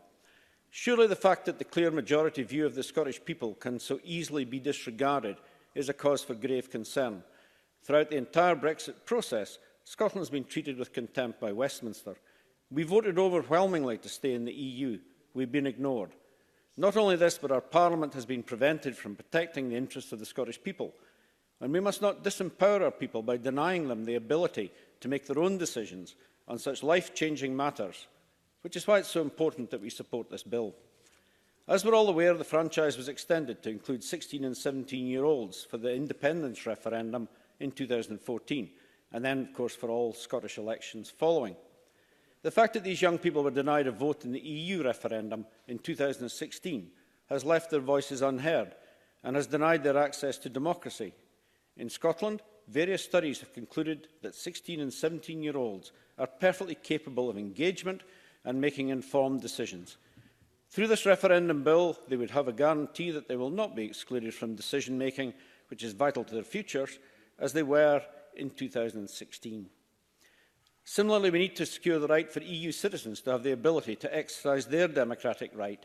During this 2016 EU referendum, many of the experiences that they had were very unsatisfactory, and we need to ensure their rights are protected, and we need to make them feel welcome. We need provisions in place to guarantee that the mess around this in 2016 is not replicated, and I don't think we can trust Westminster to protect that right. Something which is a hallmark of the Scottish Parliament is that the structure of this establishment promotes and encourages cross-party collaboration. Rather than having a Parliament divided and paralysed by our differences in opinions, we can generally find areas where we can agree or find common ground. I think we would find it difficult to deny that currently we're operating with fundamentally different values than those which Westminster is currently exhibiting. And this bill gives us the power to draw on our abilities to work together across parties to scrutinise, debate and approve rules and procedures for future Scottish referendum. We can't simply wait and see what fate the UK Government decides to impose on us when we already know that the Scottish people emphatically don't want Brexit. We're all too well aware that even in a best-case scenario, the people of this nation are going to be worse off. Morally, we have a duty to our people to ensure that we have some influence over that outcome, even if the Westminster regime seeks to thwart that democratic duty.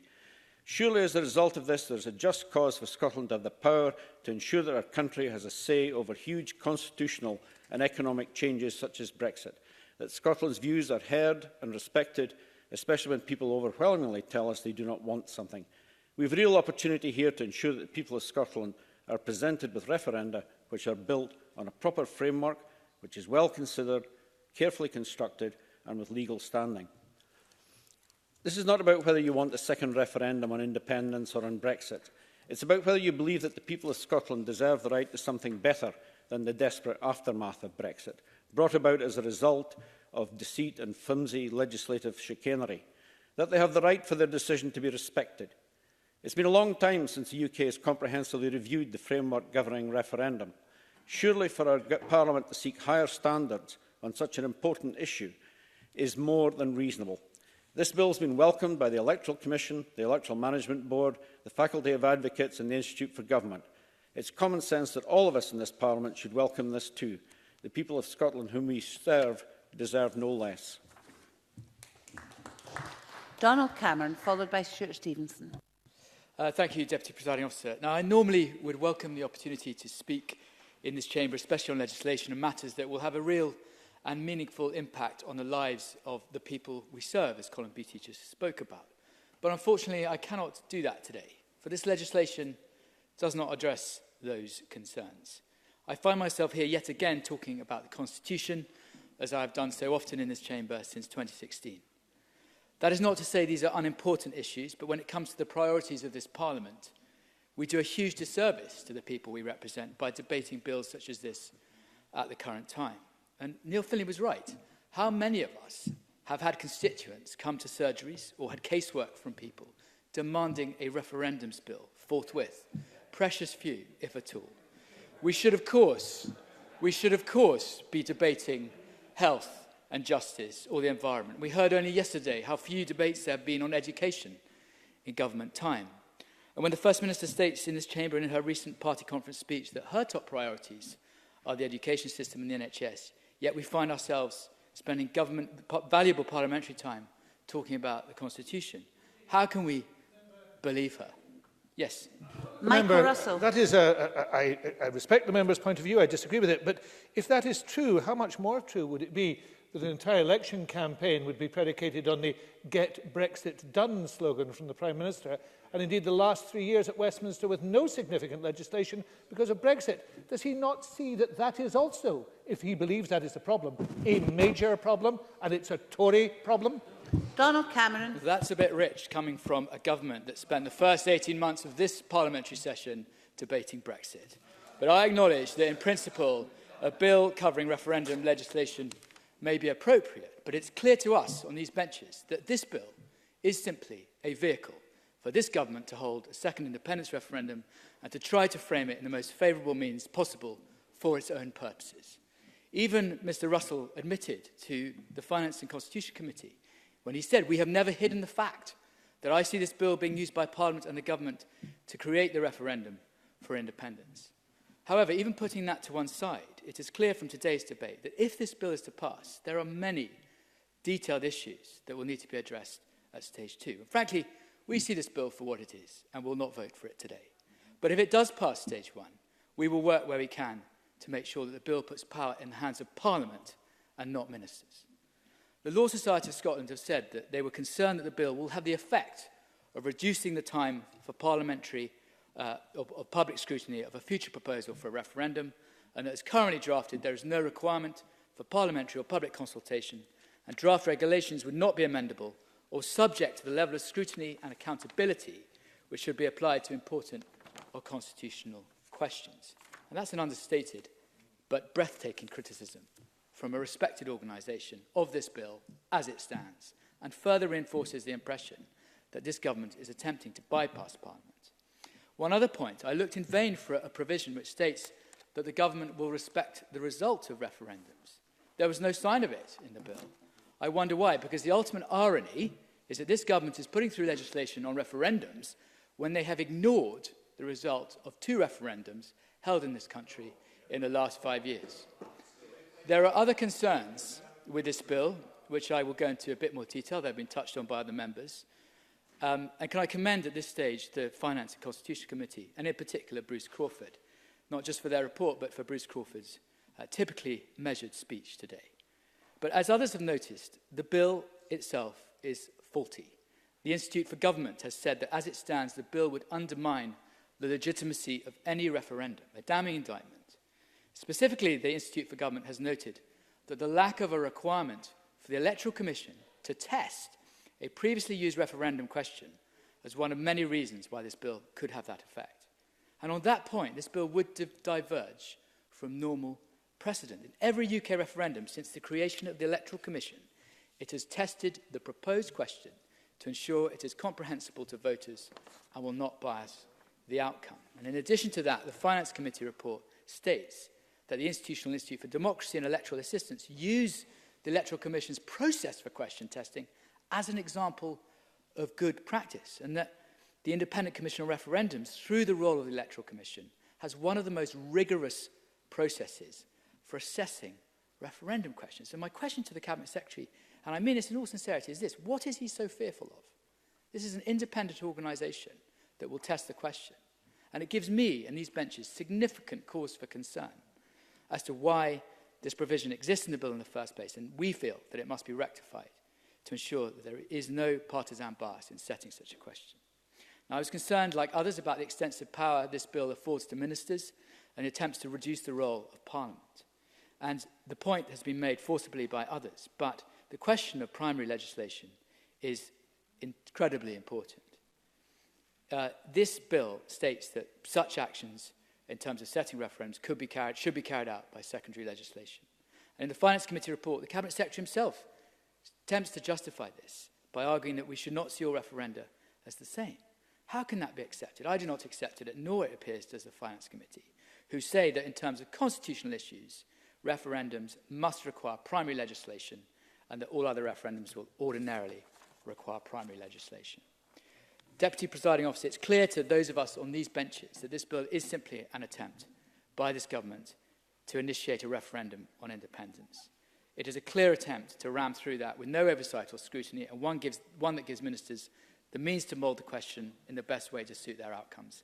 We will play no part in that today, and I urge others to do so too. Stuart Stevenson, followed by Gil Patterson.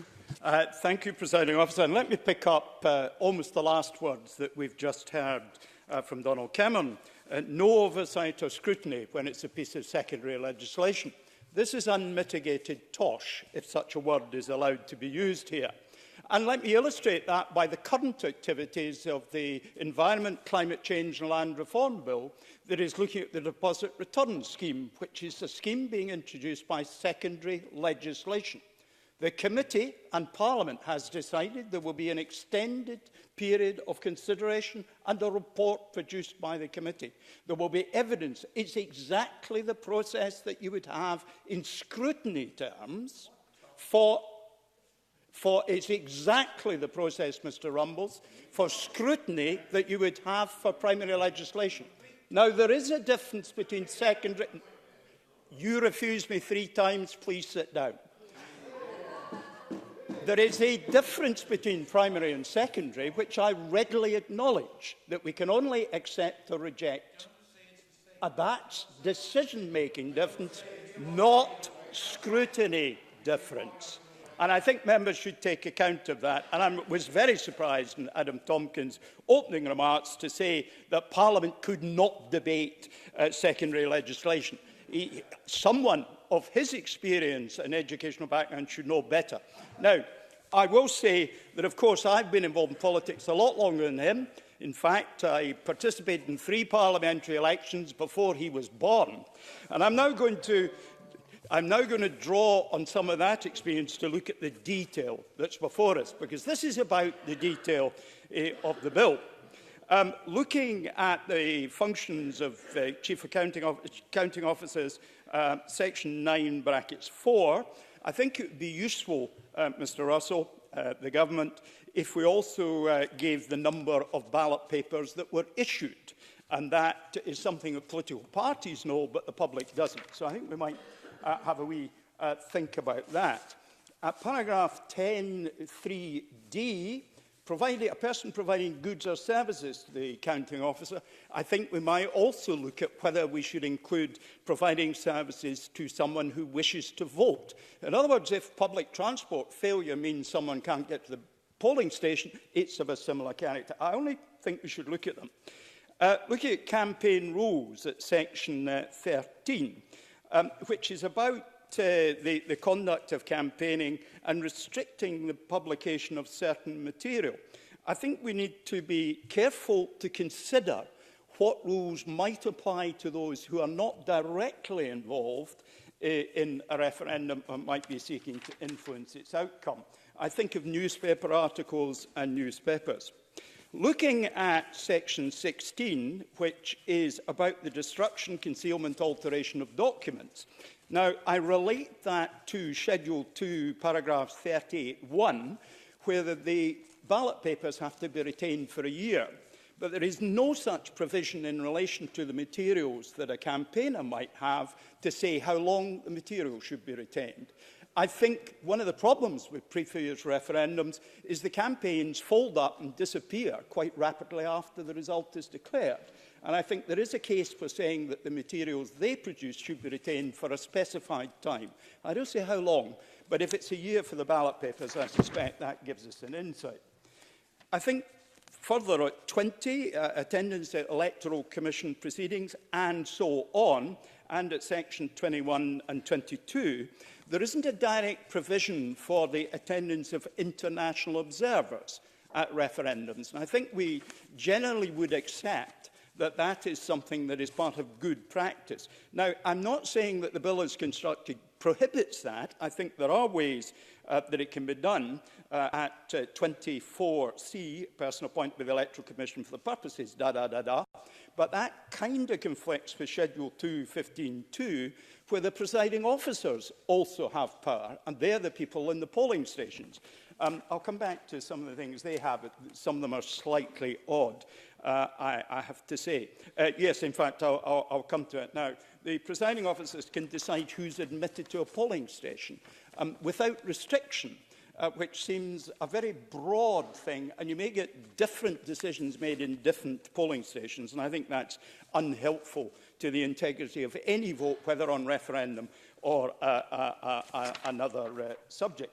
On the casting of votes, I think a legislation of this kind might sensibly at least provide provision for future bringing forward by secondary legislation, that's a subject we could debate, of electronic voting as an additional means of voting.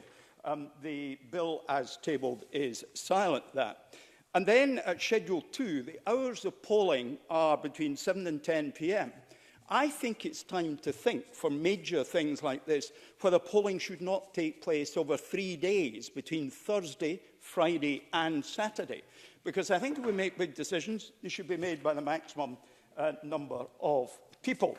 I think there's also an issue about ballot boxes. We should ensure that ballot boxes, there's a minimum number of votes should go in a ballot box. Because I know of a ballot box that only gets 4 votes in it. So when it's tipped out, the secrecy of the ballot is compromised.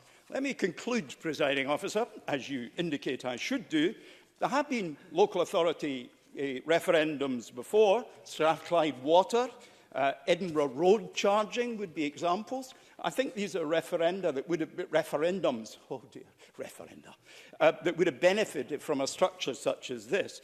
as indeed with the 1934-35 peace referendum, which was on whether the UK should stay in the League of Nations. I realise even I was not around then, although some might suggest. And finally, Presiding Officer, may I counsel my colleagues, the word referenda is not the plural of referendums, which is a fourth declension noun. Referenda means something altogether different and is a plural gerundive.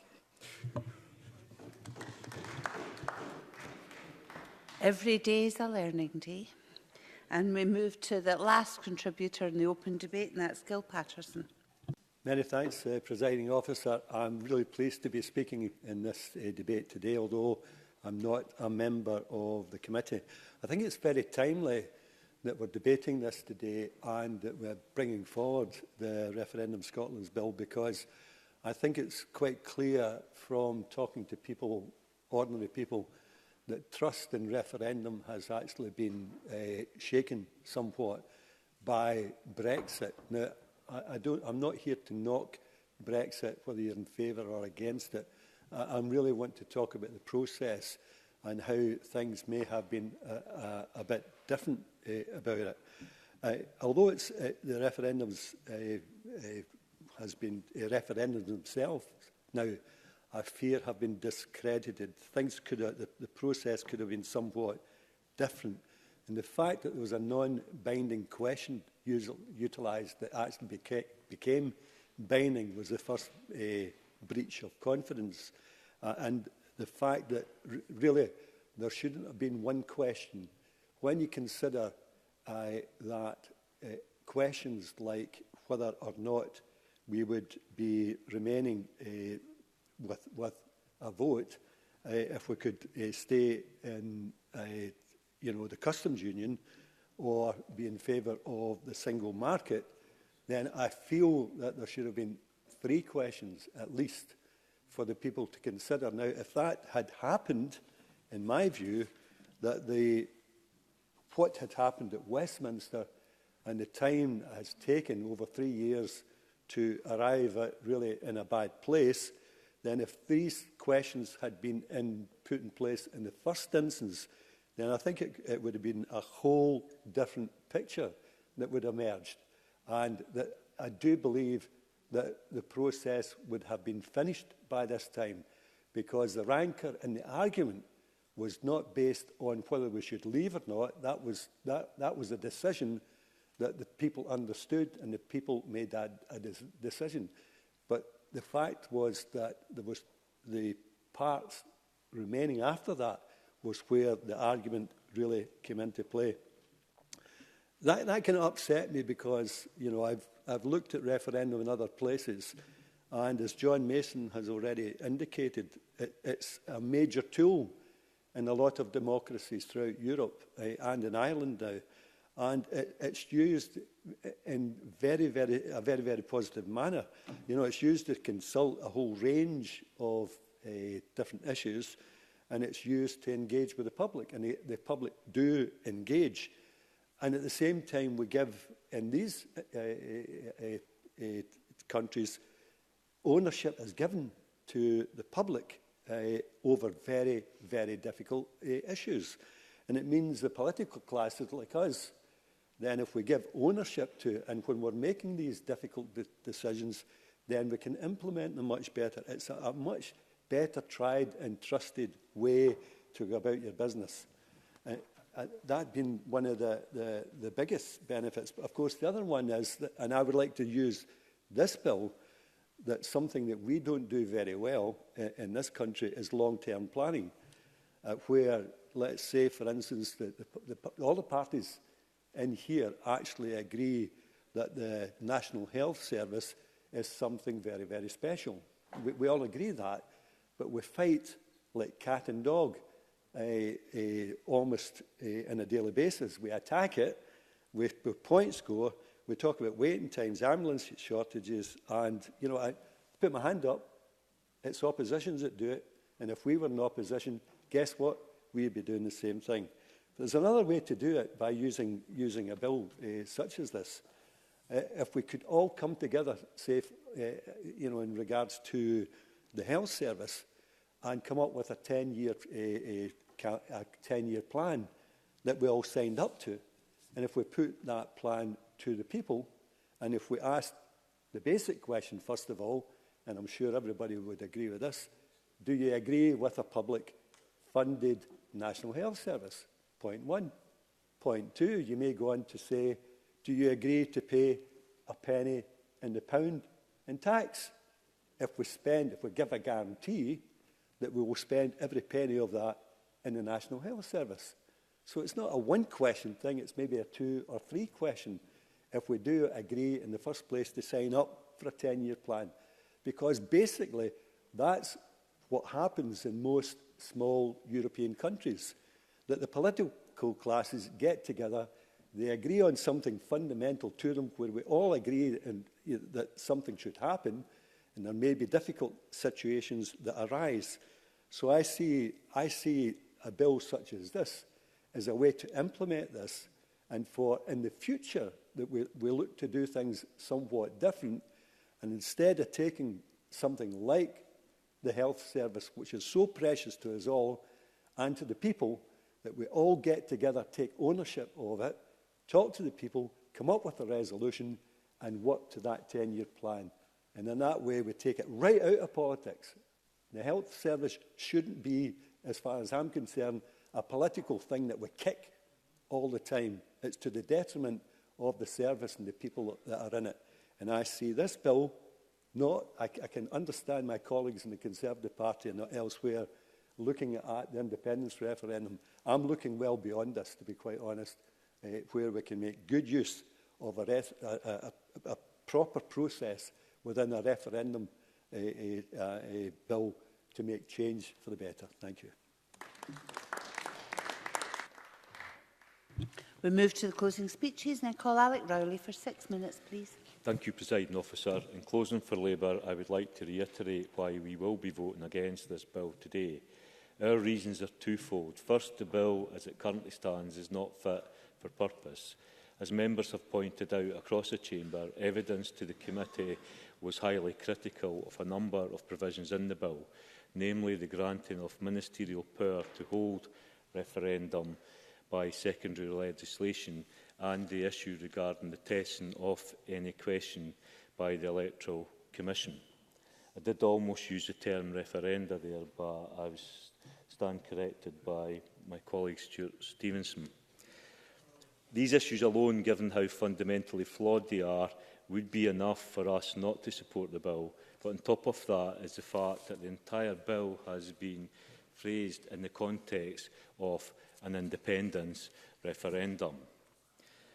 I noted that Donald Cameron, when he talked about the priorities of the First Minister being education and health, that the Cabinet Secretary came in and intervened and talked about the fact that 3 years have gone by where in Westminster that time has been completely wasted and they've not been able to focus on the big issues. He was attacking the Tories for that, and rightly so. But the very point he makes is the very point I think that many people are making today.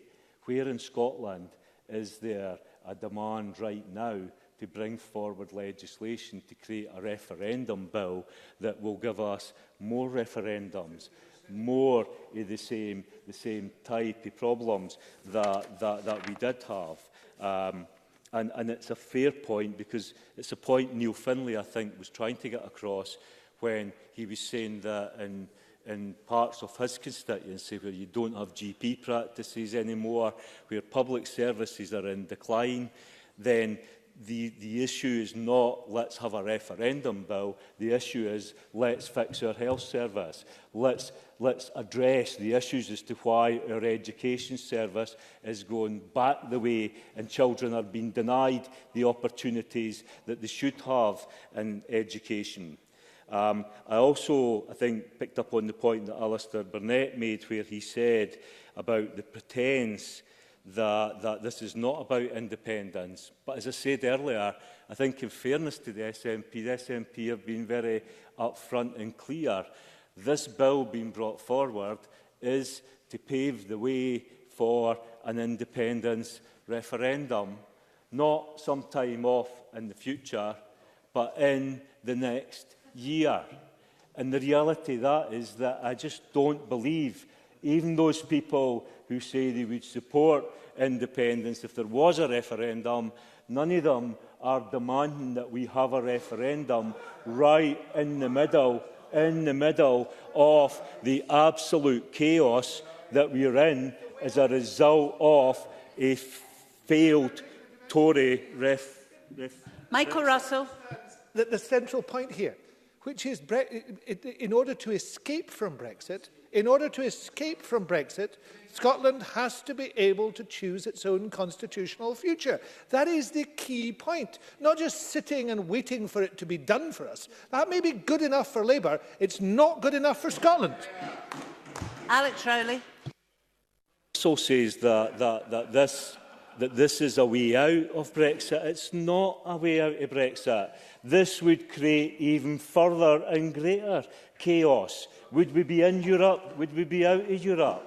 Would we have a hard border between Scotland and England? Would we not have a hard border between Scotland and England?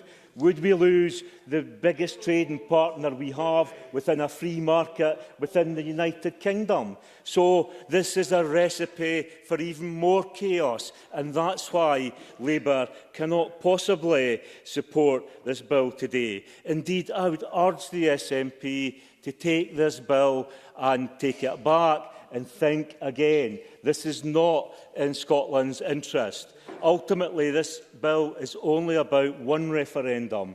Nicola Sturgeon has made clear that it has been put in place to pave the way for an independence referendum within the lifetime of this Parliament.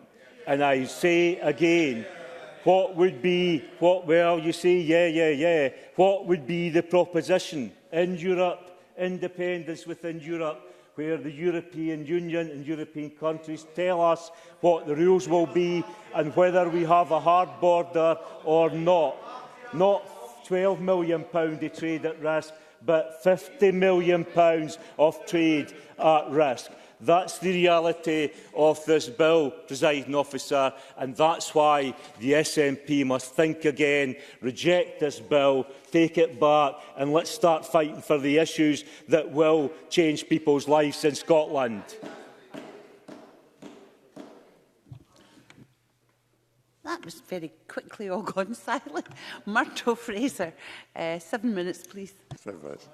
Thank you, Presiding Officer. So I suppose first question to address is what exactly is this debate about? Because we've heard lots of different interpretations on different sides of the chamber. We can't really take a view on the bill that we're being asked to vote on in a few moments until we can answer that question. And what the bill does is set out a framework for holding future referendums. Adam Tompkins set out at the start of this debate why we are right to be cynical about what exactly this seeks to achieve. Unlike in other jurisdictions, like, for example, Switzerland, there is no particular tradition of holding referendums in this country, although Gil Patterson made, I thought, a very decent case as to why perhaps we should rethink that approach. But what we've done in our tradition is tend only to hold referendums when we have major constitutional questions to put, such as devolution in 1979, Scottish independence in 2014, or membership of the EU in 2016. And when the bill team came to the Finance and Constitution Committee and were asked whether there were any topics they had in mind to put to a referendum, other than the question of Scottish independence, they were unable to come up with any suggestions.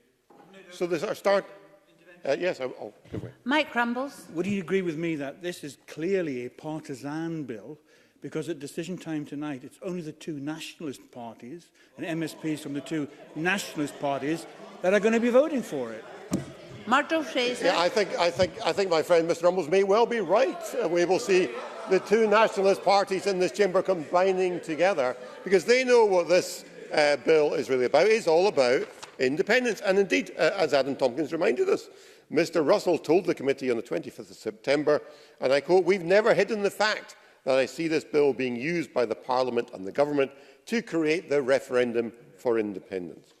And that's been quite clear in this debate, because on different sides we heard from Alec Rowley, and then we heard from Angela Constance on different sides, people arguing the substance of the case for and against independence. So that basic knowledge of what we're actually talking about in this bill has to influence our approach to this legislation. But beyond that, there are very serious flaws in what is being presented, which means we're being asked to vote upon what is simply bad law. And there are two key issues where this bill is flawed. The first is in relation to the power given to Scottish ministers to call referendums by means of secondary legislation, an approach slammed by witnesses. The Institute of Government said in their evidence that the bill would undermine the legitimacy of any referendum. They said it is imperative that the Scottish Government avoid the perception that it is seeking to avoid full scrutiny of a referendum proposal by intention or as the consequence of a desire to fast-track the process. And these views were echoed by Alan Renwick, already quoted in this debate, who said, "I have found no well-functioning parliamentary democracy that gives ministers blanket authority to call a referendum by secondary legislation." The Faculty of Advocates and the Law Society of Scotland took a similar view. Graham Simpson, the convener of the Parliament's Delegated Powers and Law Reform Committee, reminded us that that committee said that constitutional referendums should require primary legislation, a view that was echoed by the Finance and Constitution Committee. Now, I was pleased to hear the Cabinet Secretary accept now that a constitutional referendum would indeed primary legislation. In his words, a short bill. A short bill. Well, I hope that's not an attempt to avoid detailed parliamentary scrutiny should we ever get to that stage, presiding officer, because it sounds to me the use of the word a short bill means just that. And the second issue where this legislation was found wanting is in relation to the testing of the referendum questions. And the committee, the Finance and Constitution Committee, heard a great deal of evidence on this issue. The Electoral Commission were very clear in their view that any question that was being asked had to be properly tested by them, even if it had been asked previously. This was because, in their view, context can change. So the ambition of Scottish ministers that a question that has been asked before should not be retested is simply not supported by the evidence. And this is very important in the context of the potential future independence referendum, because we now know, in the light of experience, that in any referendum where a yes-no question is asked, those on the yes side have an inbuilt advantage from day one. Because yes is a positive, affirming word, it is easier to get people to agree to a proposition than to disagree. And it's for precisely that reason, presiding officer, that the 2016 referendum didn't ask a yes-no question. The question was framed around leave and remain. So views on this issue have changed since 2014. I'll give away in a second. And that is the reason the role of the Electoral Commission in determining any question being asked is absolutely vital. I'll give way to Mr Crawford. Bruce Crawford. Given that I'm speaking as the convener at this stage, I'll make this a question of fact. Did Murdo Fraser think that the Electoral Commission for the referendum in 2014 get it wrong? Murdo Fraser. Well, time has moved on. We're 5 years on from 2014. We have more experience of referendums. We have no experience of the testing of questions. And in 2016, they didn't agree a yes-no question at that particular point. So what we see, therefore, in this bill is an attempt by the SNP government to gerrymander any future referendum, to rig the terms of it so it is as favourable to their cause as possible. And that is simply not acceptable. It should not be acceptable to this Parliament, and it's not acceptable to anyone taking an objective view on how referendums should be run. Let me deal very briefly with one other matter considered by the bill, the question of thresholds. And I listened with great interest to the case that John Mason said for referendum thresholds being higher than 50% plus one, which has been the historic trend. And I've heard the case often made. It seems bizarre that when you want to change the constitution of a voluntary society or a golf club, a two-thirds majority is required, but we can change the constitution of a country simply on 50% plus one. And I can see the attractions in that argument, but there is no precedent for any threshold more than 50% plus one being used. So I don't think we should rule that out, but creating a different threshold might simply create more problems than it solves. Presiding officer, in conclusion, while this... Well, I'm in my last Mr. 10 Fraser's seconds. just closing. 10 seconds. While this bill may appear to be about referendums in general, we know in practice it is about just one issue, independence. And even in that respect, this bill is fundamentally flawed. It seeks to give substantial power to Scottish ministers to bypass Parliament, to grab power for themselves, and in particular it gives them the power to set the question in any referendum without proper scrutiny. These measures are unacceptable to us, and they should be unacceptable to this Parliament. Presiding Officer, we don't want another independence referendum. We do not believe the public want another referendum. But even if we did, this bill does not represent a suitable vehicle to take that forward. For these reasons, Parliament should reject it at decision time tonight. Call on Michael Russell. 9 minutes should take us to decision time, please, Cabinet Secretary. Thank you, Presiding Officer. And what an unusual debate this has been. If you just stand back from this debate for a moment and consider what's been taking place this afternoon, we have been debating as a Parliament a committee report, which I have already welcomed and strongly welcomed, and welcomed the work of the other committee contributing to the Delegated Powers Committee, which unanimously approved the policy objectives of the bill.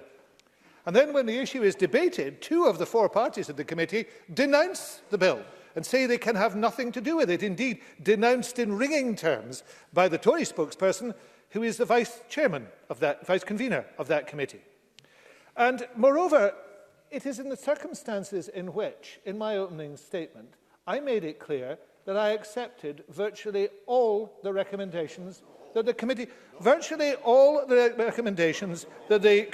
made, including the most contentious one, where I have said I will do exactly what the committee has asked me to do, which is to go and seek agreement with the Electoral Commission. I've said I will do that. So what an extraordinary afternoon. And what it proves is that this isn't about this bill. And that's been absolutely clear. Well, I was actually about to quote Professor Tompkins on that, but I think his own laughter does it. Mr. Tompkins said this wasn't about the bill, and he was absolutely correct. This is about the view from some parties in this Parliament that they have a contempt for the democratic views of the Scottish people, and they will never allow them to be heard.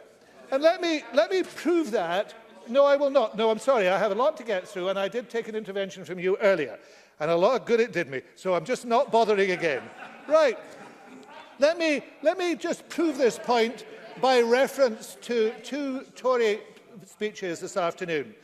Mr. Burnett made a speech that was an absolute tearjerker, I have to say. It was absolutely extraordinary defence of the Electoral Commission in everything that it did. It needed to be protected and respected, although I had indicated in my opening speech that I accepted all their recommendations. But I had to say it needs to be protected and respected. It's outrageous that there should even be minor disagreement with the Electoral Commission. Well, there was sage nodding of heads on the Tory benches. This was absolutely correct. Of course, Mr. Burnett was speaking sense on behalf of every Tory. Except it's just not true in terms of the Tory party. These are the words of Alan Mabbutt. You could say, who is Alan Mabbutt? Alan Mabbutt is the Director General of the Conservative Party. He gave evidence to the Commons PACAC Committee in June this year. He said, and I'm paraphrasing it, but it's from a news report, he did not support strengthening the Electoral Commission. He went on to heavily criticise its performance. He attacked it for handing out unfair fines. He said it had taken the wrong tone with the parties and given deficient advice on electoral law. So I'm afraid that Mr. Burnett's view is not shared by the Conservative Party. I doubt even if it's shared by Mr. Burnett. It's an excuse to attack the SNP. It's nothing to do with the Electoral Commission. It's crocodile tears from Mr. Burnett. But of course, there was even an even more dramatic moment with Mr. Tompkins earlier on. I was hearing Mr. Tompkins telling the Chamber in passionate tones how he was a strong defender of democracy, that he was a Democrat here, and it was the SNP that was outrageously defeating democracy. At the same time, Louis Brooks, the Guardian correspondent covering Boris Johnson's visit, was tweeting this. Boris Johnson tells reporters in Murray that he will not grant the powers for a second independence referendum regardless of whether the SNP wins a majority of seats in this election or wins a pro-independence Holyrood majority in 2021. How is that for democracy? It doesn't matter how the people of Scotland vote, we will just ignore them. Now, both of those things illustrate the truth of the Tory contribution to this. It is entirely bogus, completely and utterly bogus, as is the attack on the question of the question. Because the question in the 2014 referendum is in current use. It's been used in over 50 opinion polls. It is absolutely clearly supported. 77% of people in an opinion poll show that it believes it should be used again. Only 10% take the Burnett and Tompkins view. So this is completely bogus. And let's give you the last bit of evidence that proves it. Because the person who summed up for the Tories, of course, earlier on tweeted this: "Leave Remain and a two-thirds majority required. Bring it on." That was his views of the question. That's how he wanted the question to be. I'm afraid the Tory position is threadbare and bogus, full of sound and fury, and signifies absolutely nothing at all. All that the Tories are against the Scottish people having their say, and they will use any excuse to push that issue. I have to say also, the other speech I want to mention is Neil Findlay's.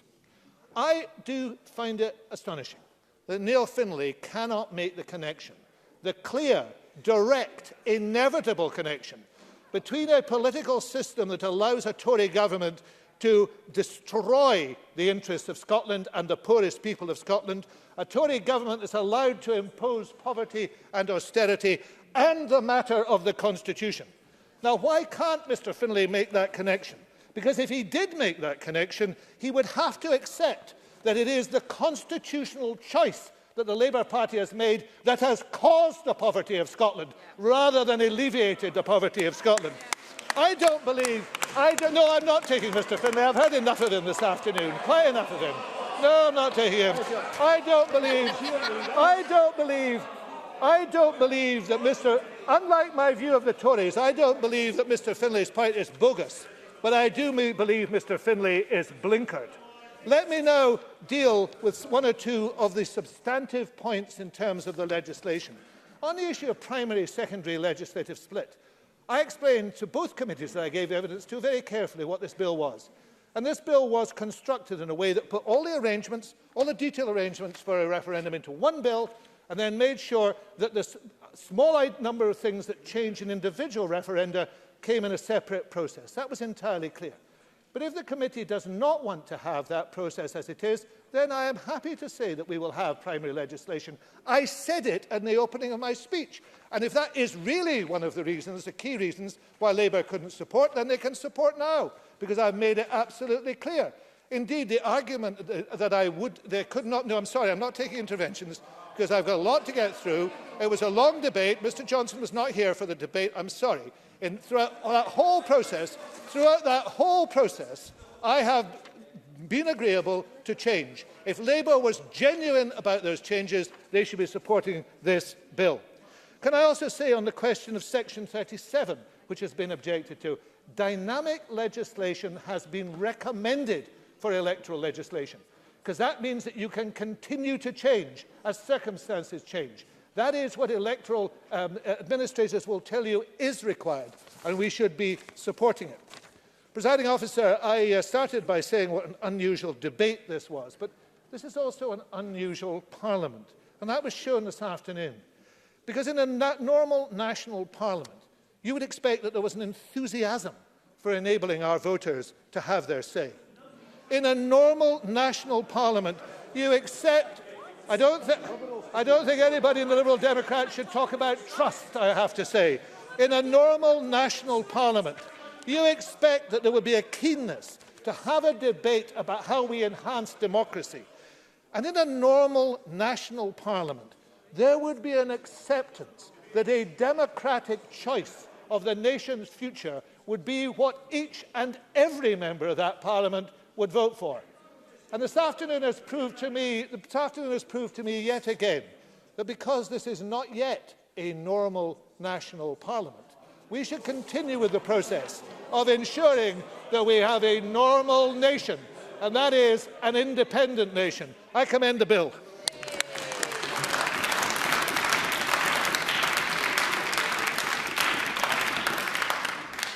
Thank you very much. And that concludes our Stage 1 debate on the Referendums Scotland Bill. The next item of business is consideration of motion 19539 on a financial resolution to the Referendum Scotland Bill. Could I invite Derek Mackay to move this motion? Thank you very much.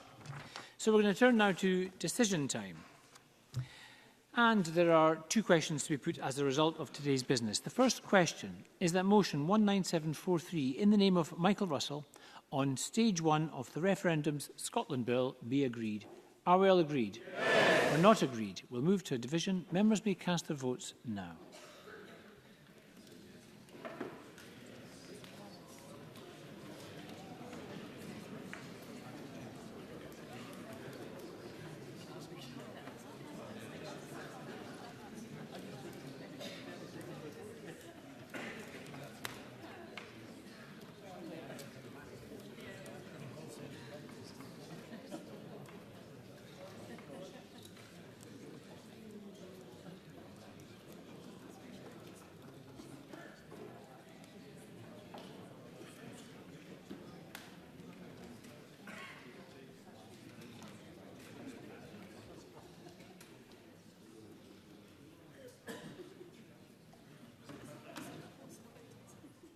The result of the vote on motion 19743 in the name of Michael Russell is yes 65, no 55. There were no abstentions. The motion is therefore agreed. The second question is that motion 19539 in the name of Derek Mackay on a financial resolution to the Referendum Scotland Bill be agreed. Are we all agreed? Yes. We're not agreed. We'll move to a vote and members may cast their votes now.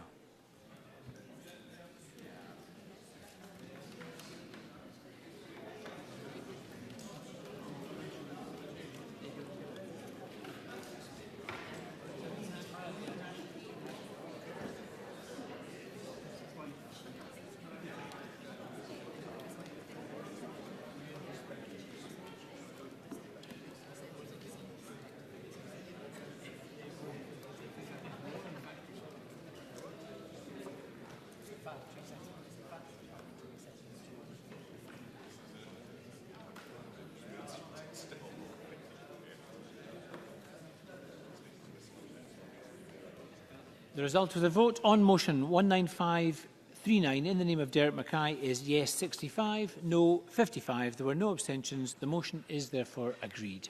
And that concludes decision time. I close this meeting.